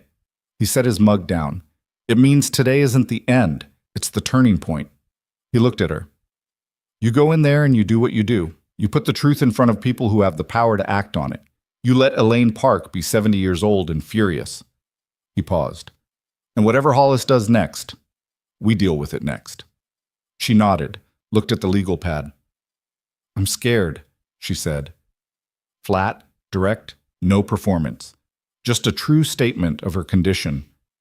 "I know," he said. "That's the right response to this situation. It doesn't make me better at it. It makes you honest about it, which is close." He picked up his mug again. "You ready?" She took a breath, pressed her hands flat against the counter. Something in her face settled. Not calm exactly, but resolved. "Yes," she said. Dom was downstairs at 8:15 in a dark blue Suburban suit jacket, expression of a man who had done more complicated things before breakfast and would not be elaborating on any of them. He shook Sophia's hand when Liam introduced them and said, "I've heard nothing about any of this, and I would like to continue to hear nothing after today." "That's the plan," Sophia said. "Good plan." He opened the back door. "Let's go." The Nexus Systems headquarters building was 14 stories of glass and steel in the downtown core, and when they pulled up to the underground entrance at 8:48, Liam looked at it and thought about the woman beside him who had built every floor of it from code she'd written in an apartment and a credit card she'd maxed out twice, and about the man inside it right now who thought he could take it from her. He thought about what the next hour held. "Whatever happens in there," he said, "stay on the facts. Don't let him make it personal." She was looking at the building. "He'll try." "I know. Don't let him." She turned to look at him. Her expression was controlled and clear, and underneath it was something that was afraid and something that was ready, both at the same time, which in his experience was the only honest way to be afraid and ready. "You'll be outside?" she asked. "Right here," he said. She got out of the car and walked into the building. He watched the doors close behind her. Dom in the front seat said nothing for a moment, then, "She know what she's walking into?" "Yes," Liam said. "Good." Dom turned off the engine. "Then we wait." The wait lasted 19 minutes. On the 20th minute, Liam's phone rang. Dana Chen, a number he'd been given but never called. He answered. "Mr. Walker." Her voice was tight and precise, the voice of someone delivering information under pressure. "They have Mari." The inside of the Suburban went very quiet. What did you say? Someone took your daughter from the hotel in Albany an hour ago. A pause. They called Sophia's company line. They're saying they'll release her when Sophia withdraws from the building, and publicly, he was already out of the car. Dom was out of the Suburban before Liam reached the sidewalk. Talk to me, Dom said. Liam was already dialing Rachel. The phone rang 4 times and went to voicemail. He called again, 4 rings. Voicemail. The 3rd time, she picked up. Liam, her voice was wrong, compressed and tight in a way he'd never heard from her in 32 years of knowing her. Where is she? I don't know. A breath that wasn't steady. We were at breakfast in the hotel restaurant. I went to the bathroom. I was gone maybe 4 minutes. And when I came back, she wasn't at the table. I thought she'd gone to look at the fish tank in the lobby. She'd been talking about it all morning. And then her voice broke slightly and she pushed through it. And then a man came to our table and put a phone down in front of me and said someone wanted to speak with me. What did they say? That they had Marisol, that she was fine, that she would stay fine as long as Sophia Bennett left her building and made a public statement. A pause. Liam, I'm so sorry. Rachel. He made his voice level by force of will. It is not your fault. Are you safe right now? I'm in the lobby. Hotel security is here. Call the police right now. Tell them everything. Don't leave the hotel. He paused. Did you see the man's face? The one who put the phone down? Yes. Tell that to the police, every detail. Will you do that? Yes. Her voice was steadier now, something to hold on to. I'm coming. He hung up. Dom was already on his own phone, 2 feet away, speaking in the low, flat cadence of a man who was activating something. He held up one finger at Liam, 1 minute, and kept talking. Liam turned and looked at the building entrance. Sophia was on the 14th floor right now, in a room with Hollis and a board member and 6 executives, none of whom knew what was happening on the sidewalk below. He called her prepaid number. She answered in 2 rings, which meant she'd stepped out of the room. They have Mari, he said. The silence on the other end lasted exactly 2 seconds. Tell me, she said. He told her everything Rachel had said. Sophia listened without speaking until he finished. The call to the company line, she said. It came through Dana. They wanted me to know it was coordinated, not random, not a mistake. They timed it to when I walked into this building. Yes. Hollis. Has to be. He looked at the pavement. Sophia, I need to go to Albany. Go. That means, I know what it means. Her voice was controlled in a way that cost something. I'll handle what's here. Go get your daughter. The briefing. Liam. A beat. Go. He went. Dom drove. He drove the way men drive when speed matters more than comfort. Smooth through intersections, tight on the curves, making decisions 3 cars ahead. He'd gotten off his phone by the time they pulled onto the interstate, and he said, I've got a contact with the Albany PD, 14-year veteran, straight. I've texted him everything you told me. He'll be at the hotel before we are. How long to Albany? 2 hours 20 in normal traffic. Dom looked at the highway stretching north. Hour 45 right now. Liam sat in the passenger seat and did the thing he'd learned to do in Kandahar, which was to take the fear and put it somewhere it couldn't reach his hands. His hands needed to be calm. His brain needed to be clear. Mari was 6 years old and smart, and she was scared right now, and he was not there, and he put that somewhere too. Not away, not suppressed, just held at a distance where it couldn't make him stupid. He called Rachel again and talked her through what the police would ask and what to say. She was steadier now. She'd always been the sibling who went hard in an emergency and fell apart afterward, which in this moment was exactly what the situation needed. Then he sat and thought. The chess of it. Hollis had made his move, and it was a significant one. Taking a child was a different category of action than corporate fraud or even attempted vehicular homicide on a mountain road. It was the move of a man who had decided that losing was worse than anything, that the exposure from this action was acceptable compared to the exposure from what Sophia had walked into that building carrying, which meant Hollis was afraid. Genuinely, thoroughly afraid. Which meant the evidence was as good as they thought. He texted Marcus. Where are you right now? Marcus replied in under a minute. Still off Turnpike. Why? I need you to go to the building. The briefing. Sophia's there alone. A pause. What happened? Tell you later. Can you go? Already getting in my car. Liam put the phone in his lap and watched the highway. Dom said, You doing okay? No? Good, honest answer. Dom changed lanes smoothly. She's 6, which means she's scared, but she's not going to do anything stupid. Kids that age, they don't know enough to panic strategically. She'll be wherever they put her, waiting. I know.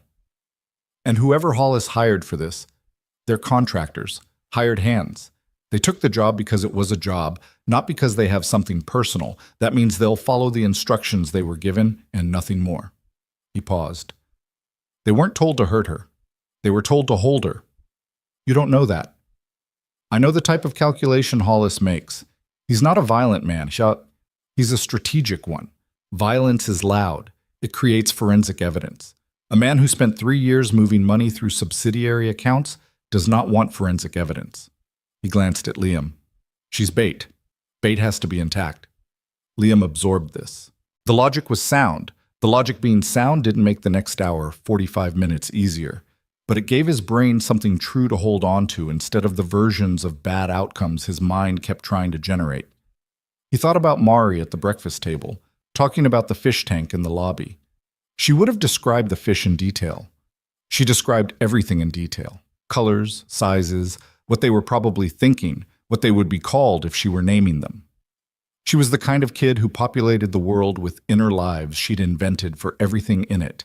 And it was the thing about her that most reminded him of Claire and most broke his heart and most made him fiercely, quietly proud. He was going to get to her. That wasn't hope. That was a statement of intent. They arrived at the hotel in Albany at 10:53. The police were already there. 2 cruisers and an unmarked Dom's contact, a broad-shouldered detective named Haskell who shook hands with the particular efficiency of someone who was managing multiple things at once. Rachel was in the lobby with a female officer, her hands wrapped around a coffee cup she wasn't drinking from. She stood up when she saw Liam and he crossed the lobby, and she grabbed his arm. I should have... Stop.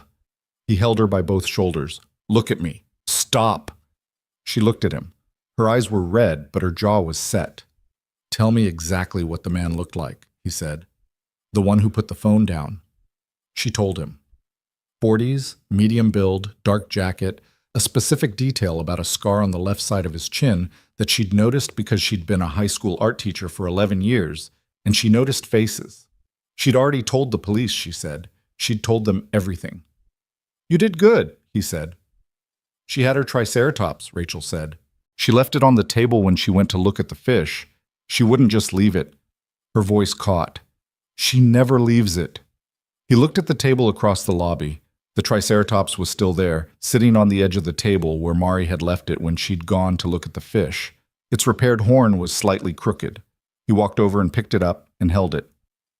Haskell came to him. We have footage from the lobby camera, Haskell said. Your daughter went to the fish tank at 7:42. At 7:44, a man approached her. She looked up at him. He said something. We don't have audio. And she followed him, willingly. He said something that made her trust him, Liam said. That's what it looks like. Haskell paused. He told her something that made sense to a 6-year-old. Her father sent him probably, or her aunt needed help, something in that register. Liam looked at the fish tank across the lobby. Tropical fish, bright colors, an elaborate coral arrangement on the bottom.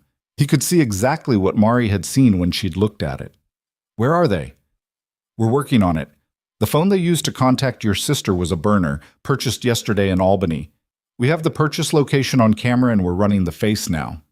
Haskell looked at him steadily.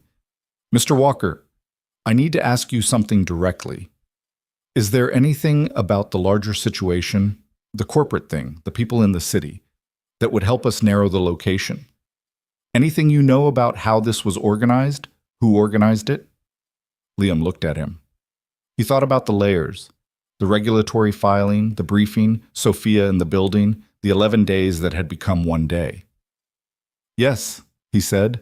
Give me a minute. He called Sophia. She picked up on the first ring. There was background noise, voices, the particular resonance of a large conference room. "Talk fast," she said quietly. "The Albany police need information about Hollis, what he knows about who knows what, logistics. They're trying to narrow the location. Tell them to look at his real estate holdings through the Stamford Leasing Company. He uses it for properties that aren't in his personal name." A brief pause. She was still in the room, still managing whatever was happening. "There's a warehouse property registered to a subsidiary in the Albany area. I saw it in the financial records. It was listed as a storage facility for server equipment, but there's no server equipment. It was a line item I flagged but hadn't followed up on." "Address?" "I don't have the exact address, but Marcus has the full records. He has everything on the thumb drive. Call him." "He's at the building." "I know. Call him anyway." Her voice shifted slightly. Someone in the room was talking to her. "Liam, I have to go back in. The situation here is—" She stopped. "Just find her." She was gone. He called Marcus. Marcus answered while clearly moving. He could hear the background sounds of the building, corridor acoustics, the elevator tone. "I need an address," Liam said. "The Stamford Leasing Company, Albany area, listed as server storage." He heard Marcus set down something, heard the sound of a laptop opening. "Give me 90 seconds." Liam stood in the hotel lobby with the Triceratops in one hand and his phone in the other. The lobby was busy now. Hotel guests unaware of anything, a family checking in near the desk, the ordinary machinery of a Wednesday morning. The fish moved in their tank. Marcus came back in 70 seconds. "Warehouse property, Rensselaer County, registered to Hollis Capital Management through a subsidiary. The address is—" He read it. Liam walked it straight to Haskell. Haskell looked at the address, showed it to his partner, made a call. 3 minutes later, he came back. "We know that building," he said. "It's on our industrial corridor. We had a noise complaint there 2 months ago. Kids, turned out to be nothing, but we ran it, so we have a layout." He was already moving. "Mr. Walker, I need you to stay here." "Detective, I need you to stay here." He said it with the firmness of a man who had been in situations where a parent had not stayed and understood the full spectrum of outcomes from that decision. "If she's there, we will get to her faster without a civilian in the structure. That is not a preference. It is a fact." Liam stood very still for a moment. Dom put a hand on his shoulder. "He's right." Liam knew he was right. He had enough training to know that he was right, and enough experience to know that knowing something was right and accepting it were not always the same thing. He gave Haskell his number and said, "The moment you have her." "The moment," Haskell confirmed. They left. The wait was 31 minutes. Liam sat in a chair near the fish tank because it was where Mari had been, and it was the closest thing to being with her he had right now. Rachel sat beside him.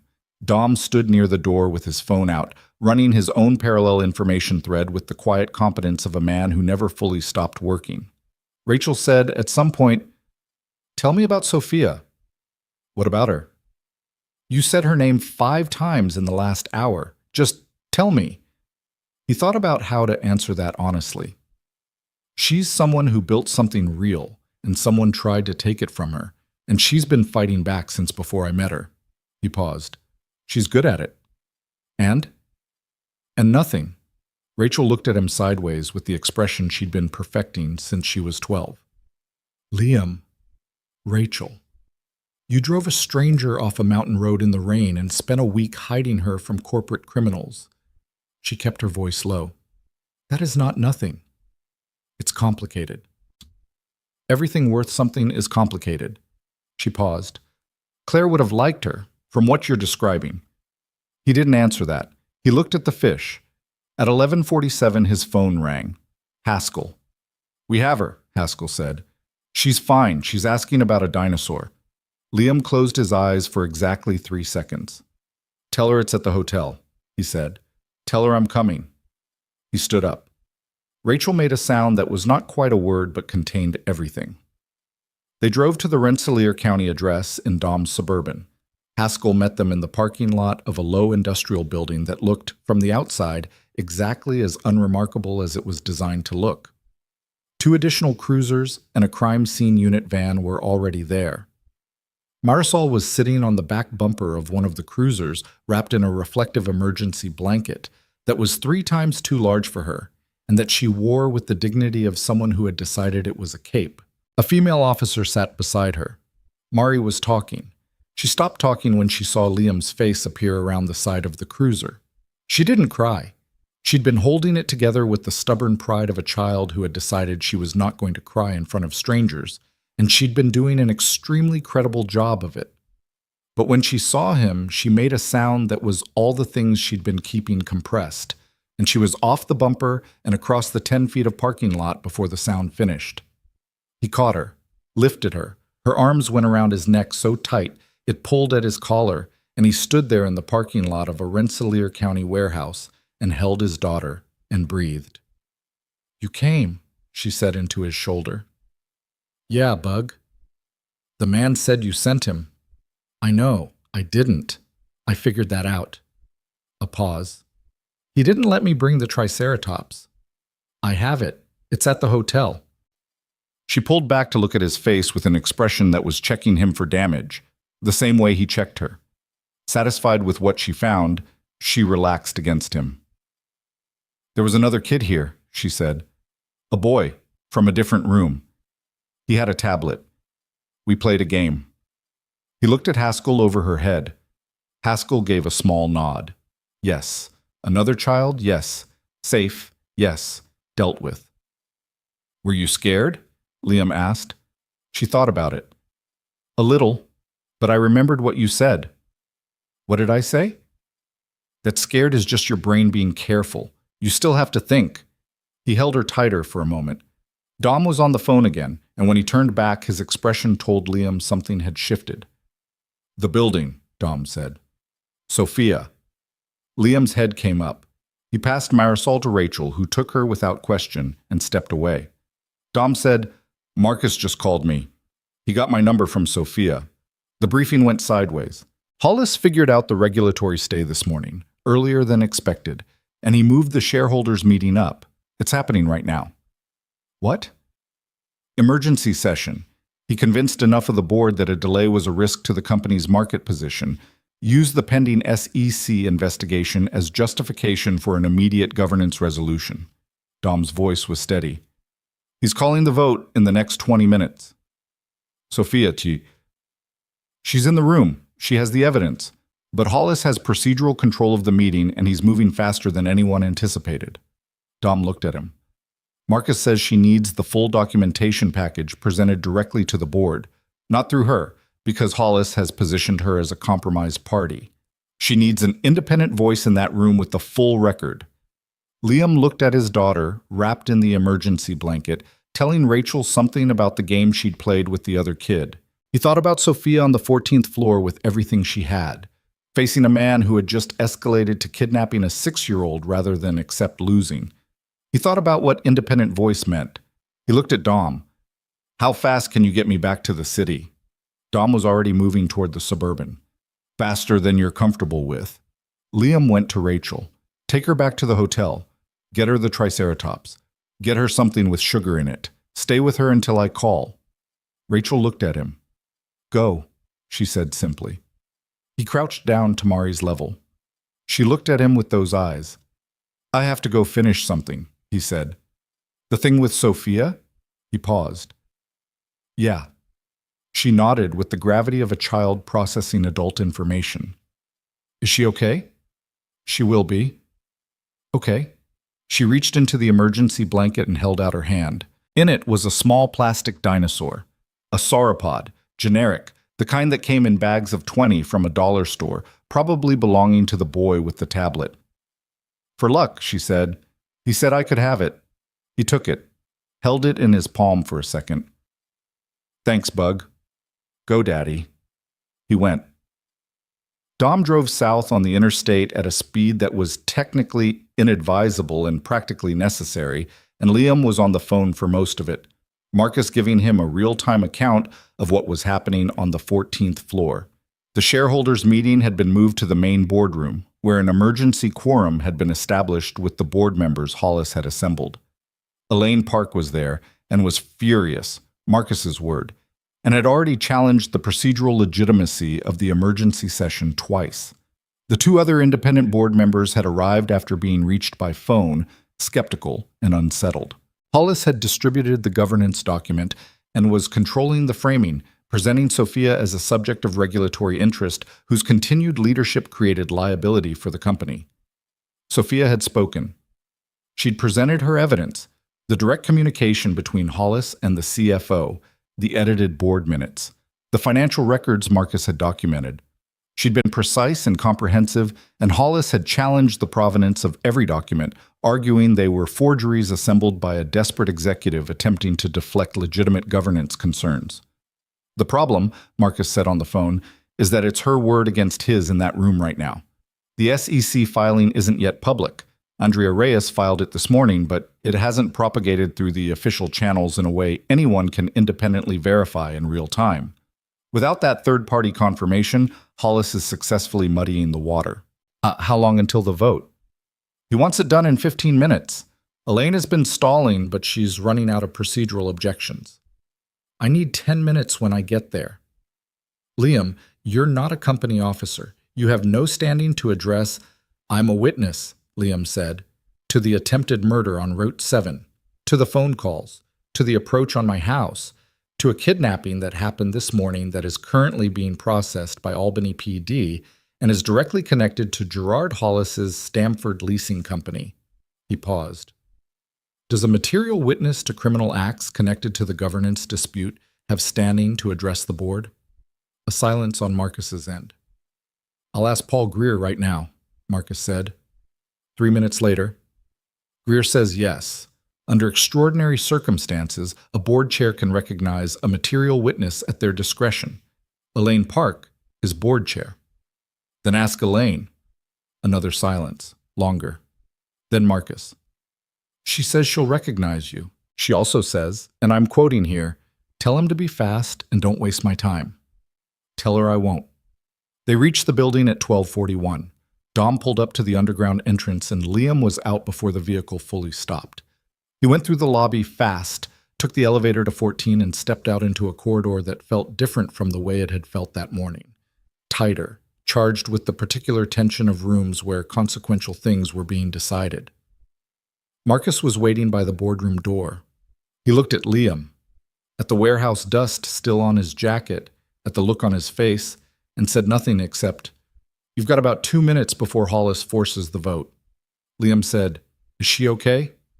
Marcus understood who he meant. She's holding, but she's been alone in there for an hour.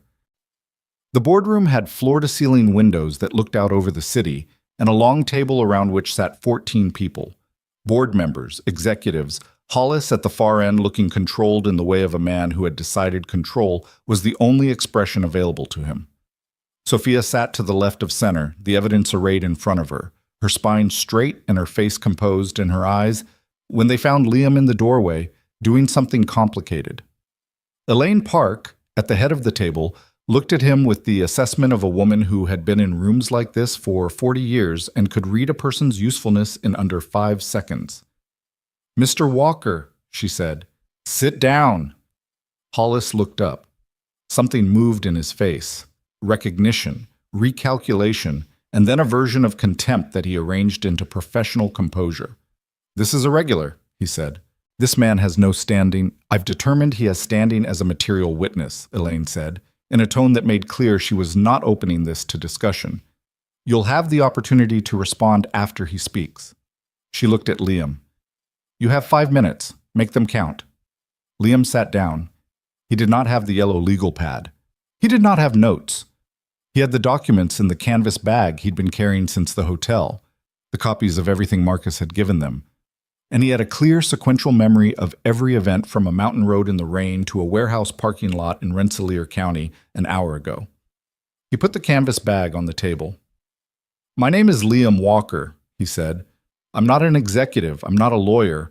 I'm a mechanic." He looked around the table. 8 days ago, I found Sophia Bennett on Route 7 with her car against a guardrail. Someone had forced her off the road. I drove her away before the vehicle that forced her could come back. He was direct, factual, no performance. Over the following week, my home was surveilled. I received 2 phone calls threatening my situation and referencing my daughter's school by name and her bus number. He placed the first set of documents on the table and slid them toward the center. This morning, at a hotel in Albany, my 6-year-old daughter was taken from a restaurant by a man working for an organization with a direct financial connection to Gerard Hollis's Stamford leasing company. He slid the second document, Marcus's property record, from the thumb drive. She was recovered by Albany PD at a warehouse property registered to that same subsidiary at 10:47 this morning. I left her 40 minutes ago to come here. The room was very quiet. He continued, I'm not here to tell you what the financial records mean. Ms. Bennett has already done that, and she knows her company better than I ever will. He looked at the documents in front of Sophia. I'm here to tell you what I saw, what was done to me. What was done to a 6-year-old girl to stop the woman in this room from walking into this meeting. He looked at Hollis. That's what this is. That's who is asking you for your vote today. Hollis's face had changed. The professional composure was still there in the structure of it, but something underneath had shifted. The small, involuntary signals of a man whose calculation had just been exposed to people who hadn't known what they were approving. These are unverified allegations, Hollis said. His voice was steady. He was good. This man is clearly connected to Ms. Bennett's situation and has every motivation to... The Albany PD case number, Liam said, is in that document. Detective Haskell's direct line is at the bottom. Call him. He looked at Hollis. Call him right now. A silence. Hollis did not reach for his phone. Elaine Park looked down the table at him for a long moment. She had the face of the woman who had made up her mind and was simply waiting for the room to catch up. Paul, she said to Greer, what's the procedure for tabling a vote pending an external criminal investigation directly implicating a party to the governance dispute? Greer, who had been waiting for exactly this question, answered it precisely and at length. The vote did not happen. What happened instead was a series of events that took the rest of the afternoon and had the quality, like all consequential events, of feeling both inevitable and chaotic at the same time. Elaine Park formally requested that Gerard Hollis surrender his board credentials pending investigation. He declined and attempted to leave the room. Marcus Webb and Paul Greer physically blocked the door.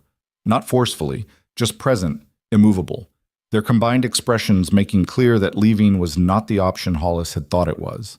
The police were called by Elaine Park personally, from the boardroom phone, with the clipped authority of a woman who had been waiting to make this call for longer than she knew. Hollis was escorted out of the building at 2:15.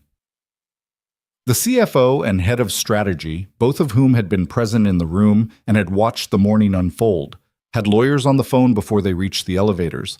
The shareholders' meeting was rescheduled for the following week, pending the full regulatory review. Andrea Reyes from the SEC called Sophia at 3 o'clock to confirm the formal intervention was in place. And somewhere in the middle of all of it, in the brief gap between one phone call and the next, Sophia found Liam standing at the floor-to-ceiling window looking out at the city, and she stood beside him without saying anything for a moment. She's really okay? Sophia asked. She's really okay. He paused. She gave me a plastic dinosaur for luck. Sophia looked at his hand. He was still holding it.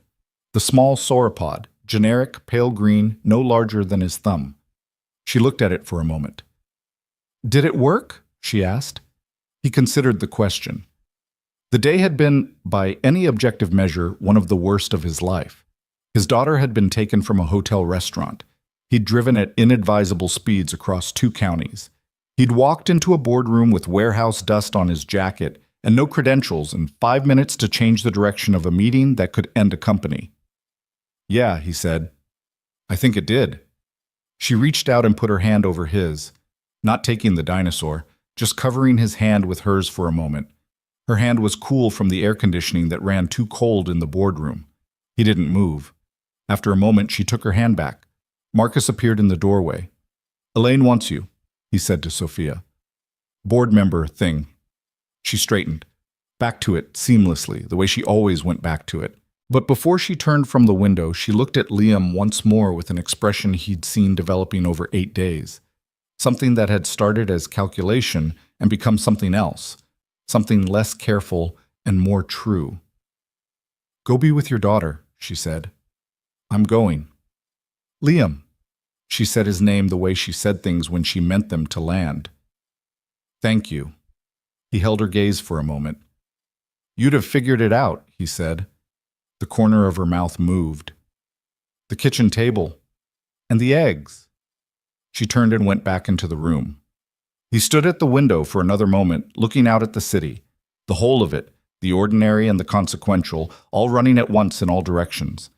And then he put the small green dinosaur in his jacket pocket, alongside the pack of gum he'd bought at a gas station 3 days ago. He went to get his daughter. Rachel drove Marisol back from Albany the following Saturday, and when the car pulled up to Cotter Street, Liam was standing on the front steps with a cup of coffee, and Mari was out of the back seat before the car fully stopped.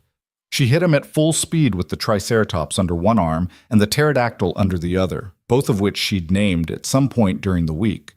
The Triceratops, she informed him, was named Gerald. The pterodactyl was named Steve. Gerald and Steve, Liam repeated. Gerald is older.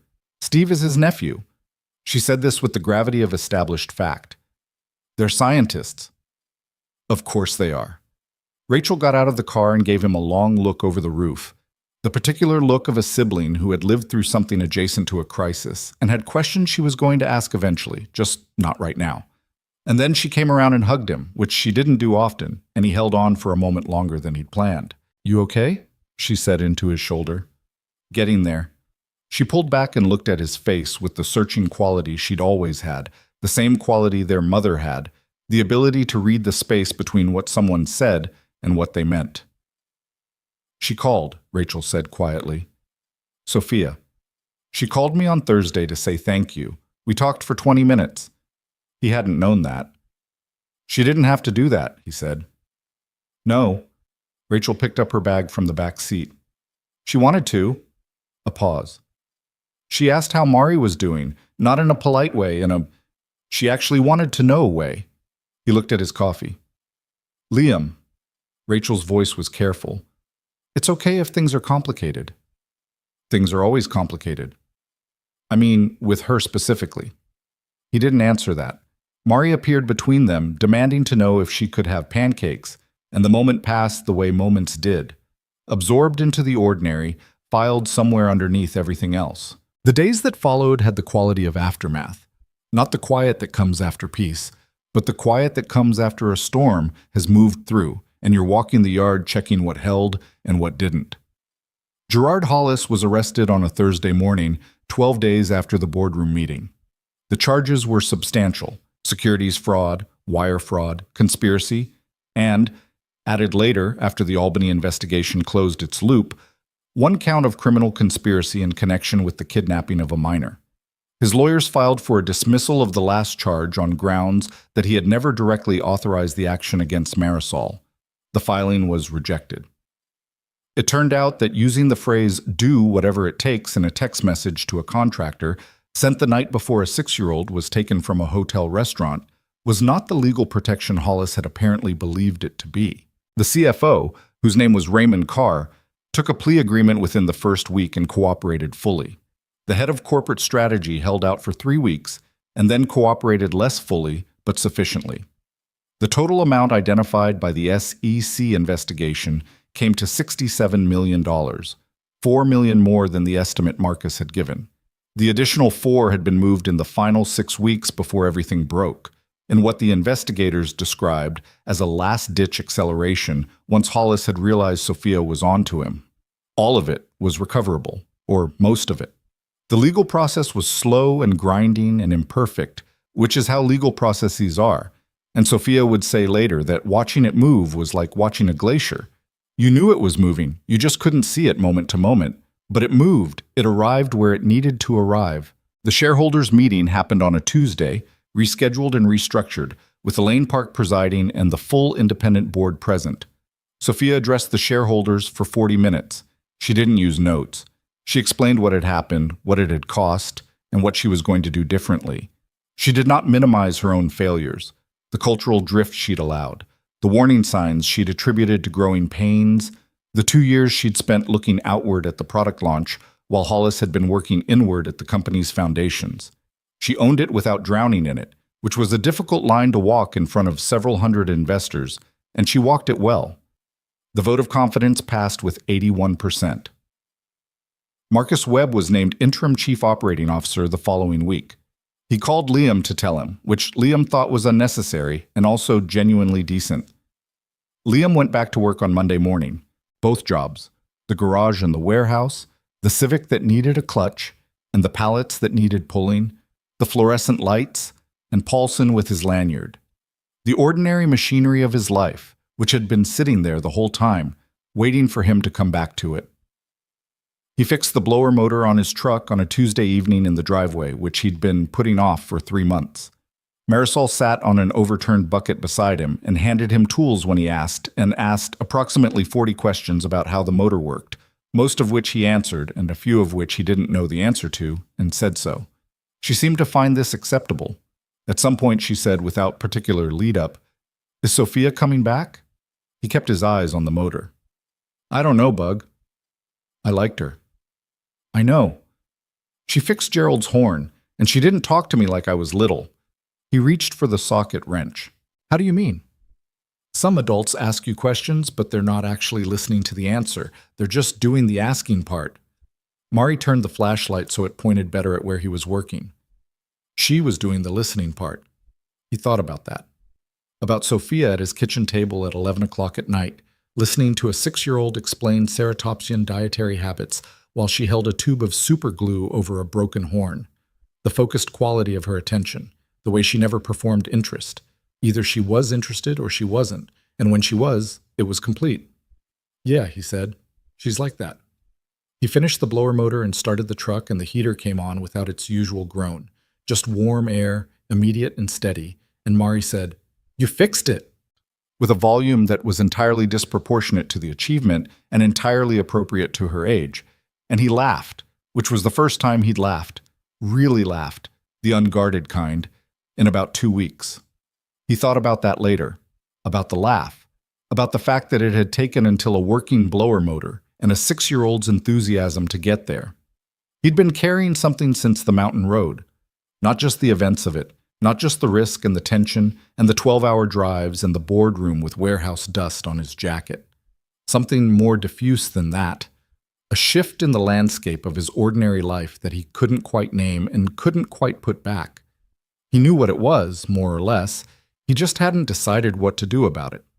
Sophia called him on a Thursday evening, 3 weeks after the boardroom. He was making dinner, actual dinner, pasta from scratch, because Mari had asked, and because cooking from scratch was the kind of task that required enough attention to keep your brain from circling. And his phone buzzed on the counter, and her name was there. He turned the heat down and picked it up. "Hey," he said. "Hey." A pause. "Is this a bad time?" "I'm making pasta. It can wait." He leaned against the counter. "How are you?" "Tired." She said it simply, without dressing it up. The good kind of tired. The kind where you're tired because you've been doing things rather than tired because things have been happening to you. "I know the difference." "I thought you would." Another pause, shorter. "I wanted to call sooner. There was always something that needed to happen first, something that needed handling." "You were busy saving your company." "I was." A beat. "It's not entirely saved yet. I have 18 months of work ahead of me, at minimum. Rebuilding trust with the board, with investors, with the employees who watch their executive team either commit fraud or stay silent about it." She exhaled. "There are days when the scale of it is—" She stopped. "Clarifying?" he offered. A short laugh. Not the caught-off-guard one from the Thai restaurant. Something slightly different. Warmer, maybe. "Yes, that's the right word." He stirred the pasta. "Is the company going to be okay?" "Yes." No hesitation. "It's going to be different than it would have been. Some things are going to have to change that I'd have preferred to change on my own timeline, but it's going to be okay." A pause. "The product, the actual thing, the translation layer, the usefulness of it, none of that was touched. The corruption was in the structure, not in the work, and the work is still good. That's what matters." "I've been reminding myself of that." She was quiet for a moment. He heard something in the background by stun. City sounds, the suggestion of height, a window opened somewhere. She was probably at the office, or at the apartment he'd never seen, the one above the city that he'd only heard referenced once in passing. "I'm coming back through your area next week," she said. "There's a meeting in Hartford on Wednesday. I'd be driving past." He stopped stirring. "You'd be driving past," he repeated. "I mean, I would. That's a factual statement." Her voice had the careful quality she used when she was saying something that mattered, and was trying not to make it sound like it mattered more than she wanted to admit. "I thought, if it wasn't inconvenient, I could stop. See Mari, see you." A pause. "If that's... come for dinner," he said. A beat. "Okay," she said. "What should I bring?" "Nothing, just yourself." "I can bring wine." "I don't drink wine." "I know, it would be for me." He could hear the smile in it, the same shape as the one she'd had at the Thai restaurant, the one that changed the whole structure of her face. "Then bring wine," he said. She came on a Wednesday. She drove herself. No driver, a rental car, which she parked on Cotter Street behind his truck, and got out of in dark jeans and a plain shirt, no blazer, carrying a bottle of wine and a flat rectangular package in brown paper that she gave to Mari before she even said hello to Liam. Mari looked at the package. "What is it?" "Open it." Mari opened it with the efficient destruction that children bring to wrapping paper and stopped when she saw what was inside. It was a book. Large format, full color, the kind that weighed something, about ceratopsian dinosaurs. Not a children's book with cartoon illustrations. A proper field guide, the kind with anatomical diagrams and fossil records and Latin classifications. Mari looked at Sophia with an expression that Liam recognized as his daughter's version of profound respect. "This is a real scientist book," she said.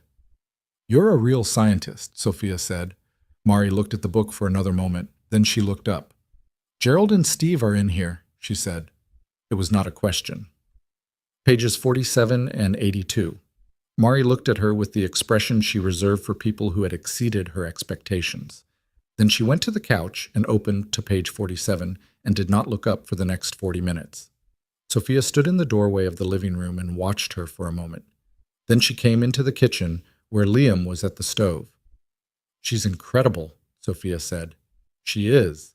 He handed her the corkscrew. "She gets it from her mother." Sophia worked the cork. "She gets some of it from you." "The stubbornness, maybe." "The stubbornness," she agreed, "and the part where she actually listens." He turned to look at her.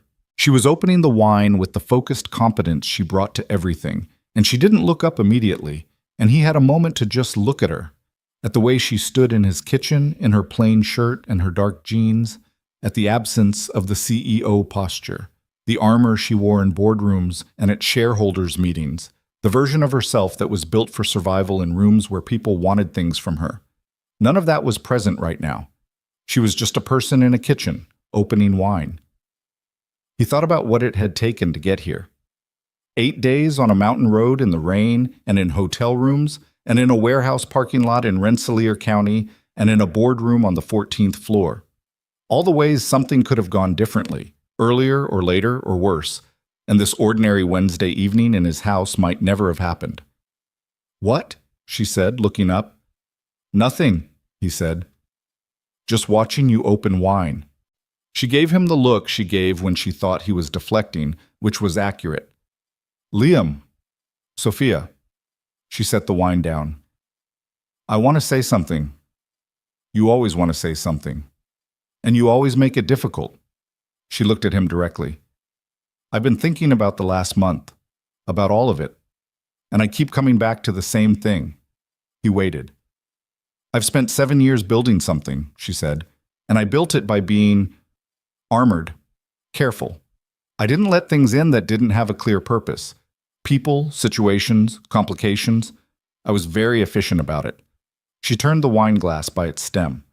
"And then I ended up on the side of a mountain road in the rain, and a man in a beat-up truck stopped, and nothing about him had a clear purpose. No agenda, no angle, no reason to help, except that he couldn't keep going past someone who needed help." She paused.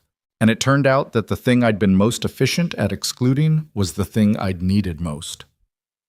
The kitchen was quiet.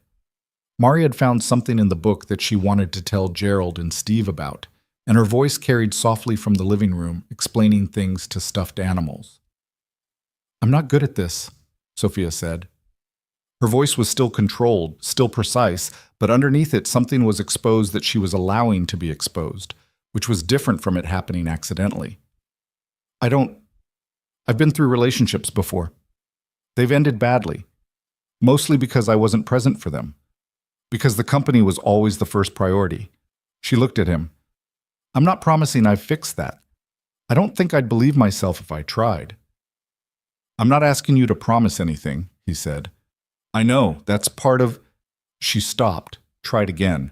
"Most people who've been through what you've been through, losing Claire, raising Mari alone, the jobs, the financial pressure, most people come out of that with walls. Understandably. Reasonably." She held his gaze. "You don't have walls, you have judgment, which is different. Walls keep everything out. Judgment decides what gets through." She paused. "You decided I got through, on a mountain road in the rain before you knew anything about me. And you kept deciding it every day after that." He was quiet for a moment. In the living room, Mari had apparently found Steve's entry in the book and was now explaining to Steve what he actually looked like, which Steve apparently had opinions about. "I kept deciding it," he said, "because it kept being the right decision." Sophia looked at him for a long moment.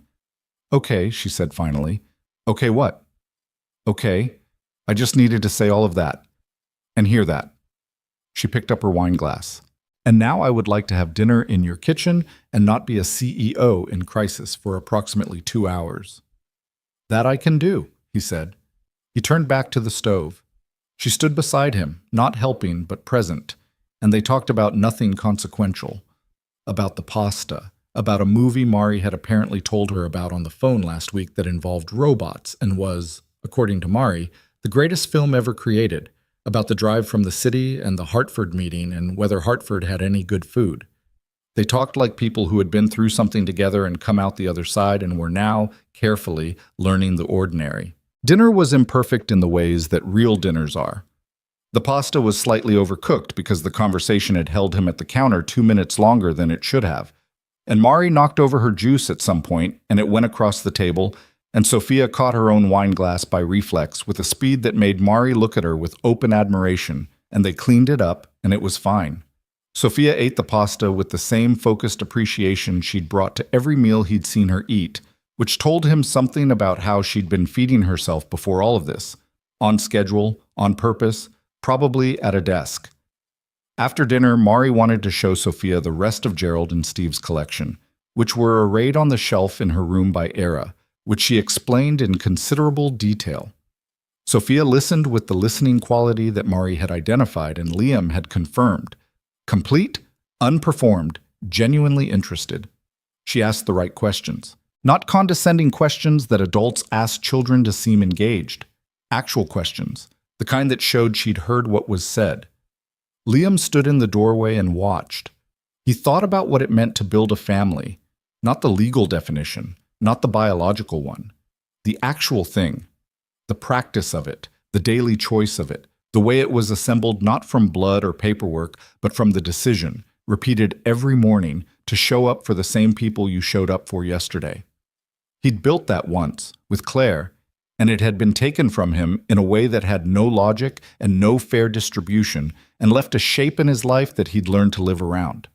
He'd built a version of it with Marisol, the two of them learning each other as she grew and he improvised, and they both made mistakes and kept going. And he'd thought for a long time that this was the shape his life had found. The two of them, the two jobs, the cracked outlet cover, and the blower motor that needed fixing, and the cereal that ran out on school mornings. He hadn't been wrong to think that. It had been enough.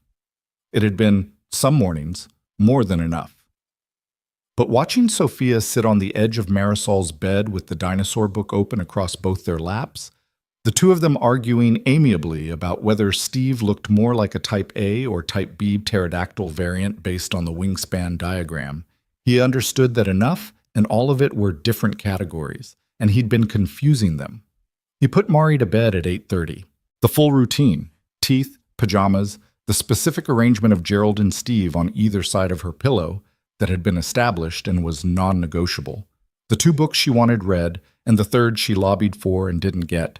The glass of water that she asked for after the lights were out, and that he brought because it was a reasonable request, and also because he'd learned that this was the moment she said the things she'd been carrying all day. Tonight what she said was, "I think Sophia should come to my school thing." "What school thing?" "The science fair. It's in 2 months." A pause. "Because she's a scientist." "She's a technology executive." "Technology is science." She said it with the finality of someone ending a debate. "And she knows about dinosaurs." "I'll ask her," he said. "Ask her tonight, before she leaves." "I'll ask her tonight." He turned the light off and sat in the dark on the edge of her bed for a moment, listening to her breathing settle. He thought about Claire. He did this less often now than he had. In the first year, he'd done it constantly. In the second year, it had been like a recurring injury, something that ambushed him when he wasn't braced for it. Now it was quieter, more like looking at a photograph, present, real, not without weight, but not the same as the wound. Claire would have had opinions about all of this. She'd always had opinions about everything, which was one of the things he'd loved and one of the things that had driven him to distraction, which was how it worked with people who mattered. She would have had opinions about Sophia, specific, well-reasoned, slightly inconvenient opinions that she'd have delivered while doing something else, like grading papers or making coffee, in the offhand way she had of dropping important things into the middle of ordinary moments. He thought she would have said, "She's worth it. Don't make her wait while you figure out if she's worth it." He sat with that for a moment. Then he stood up and went back to the living room. Sophia was on the couch, shoes off, her legs tucked under her, reading something on her phone with the half attention of someone winding down. She looked up when he came in. "Asleep?" "In about 10 minutes. She fights it." "She fights everything," Sophia said, without criticism. "She gets that from you. Everybody keeps saying that, because it keeps being true."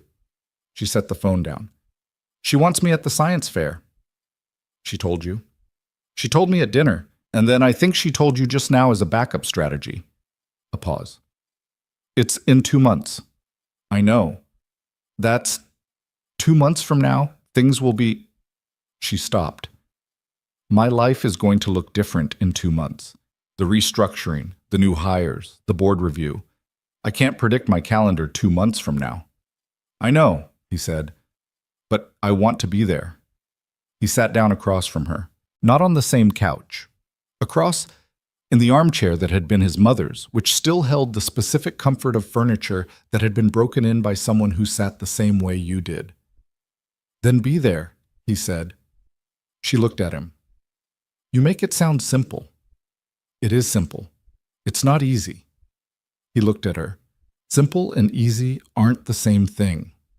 She turned her wine glass again, that habitual motion. He'd learned it meant she was thinking, not stalling. "I'm going to keep being bad at this in specific ways," she said. "I'm going to disappear into work without meaning to. I'm going to forget to communicate something I assumed was obvious. I'm going to optimize when I should just be present." She said it with the specificity of self-knowledge, not apology. "I know those things about myself." "I know things about myself too," he said. "I shut down when I should talk. I hold on to things longer than I should. I make decisions alone because it's faster, and then I've made them before the other person knew there was a decision to make." She looked at him. Something in her expression was measuring the honesty of what he'd just said, which he'd known it would do, which was why he'd said it that way. "We'd be bad at this in compatible ways," she said. "Maybe.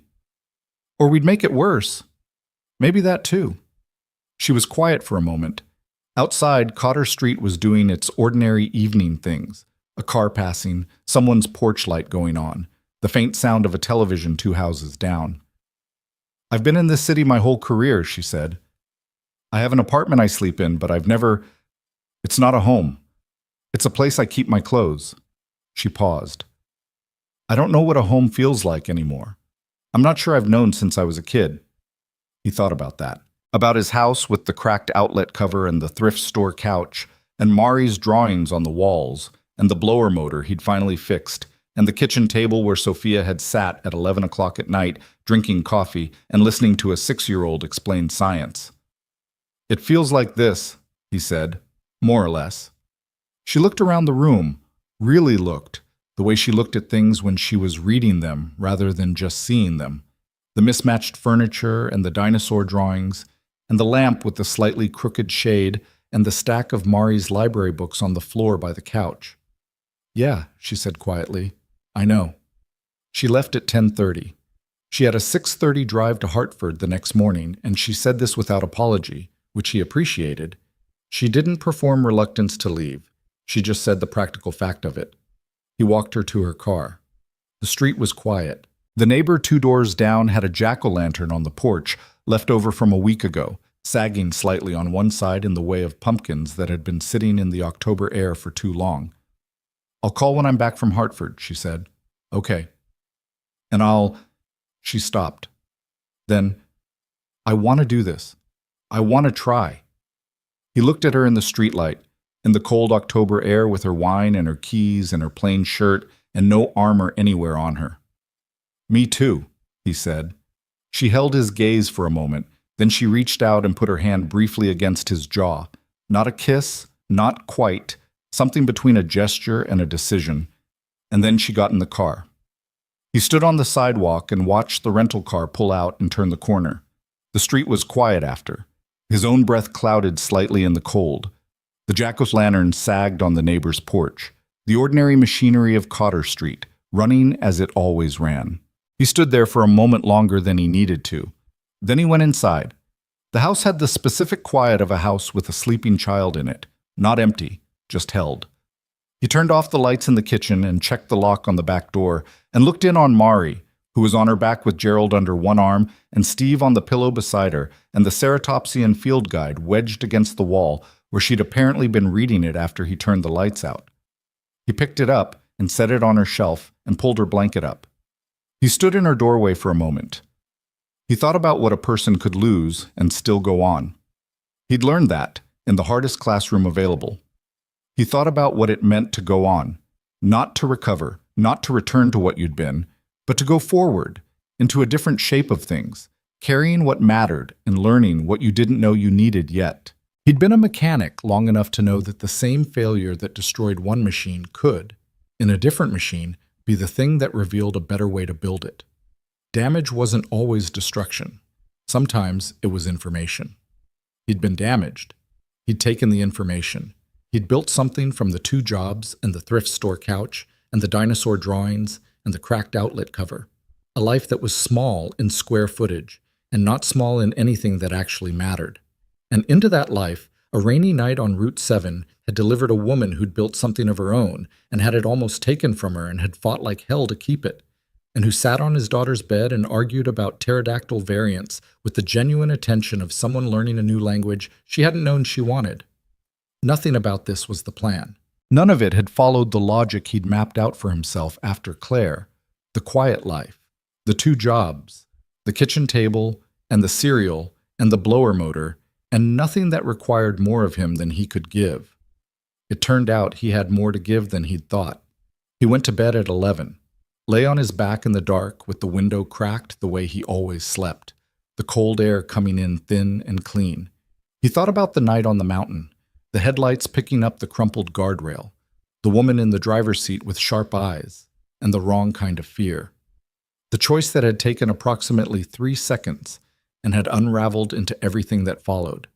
He'd made that choice because he couldn't keep going past someone who needed help. That was the whole of it. No calculation, no agenda, no reason except the one he'd given Sophia herself, because stopping was simply who he was.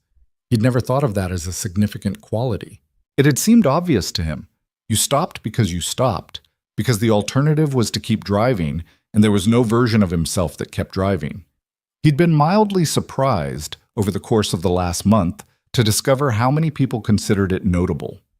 Dom had said something about it, obliquely.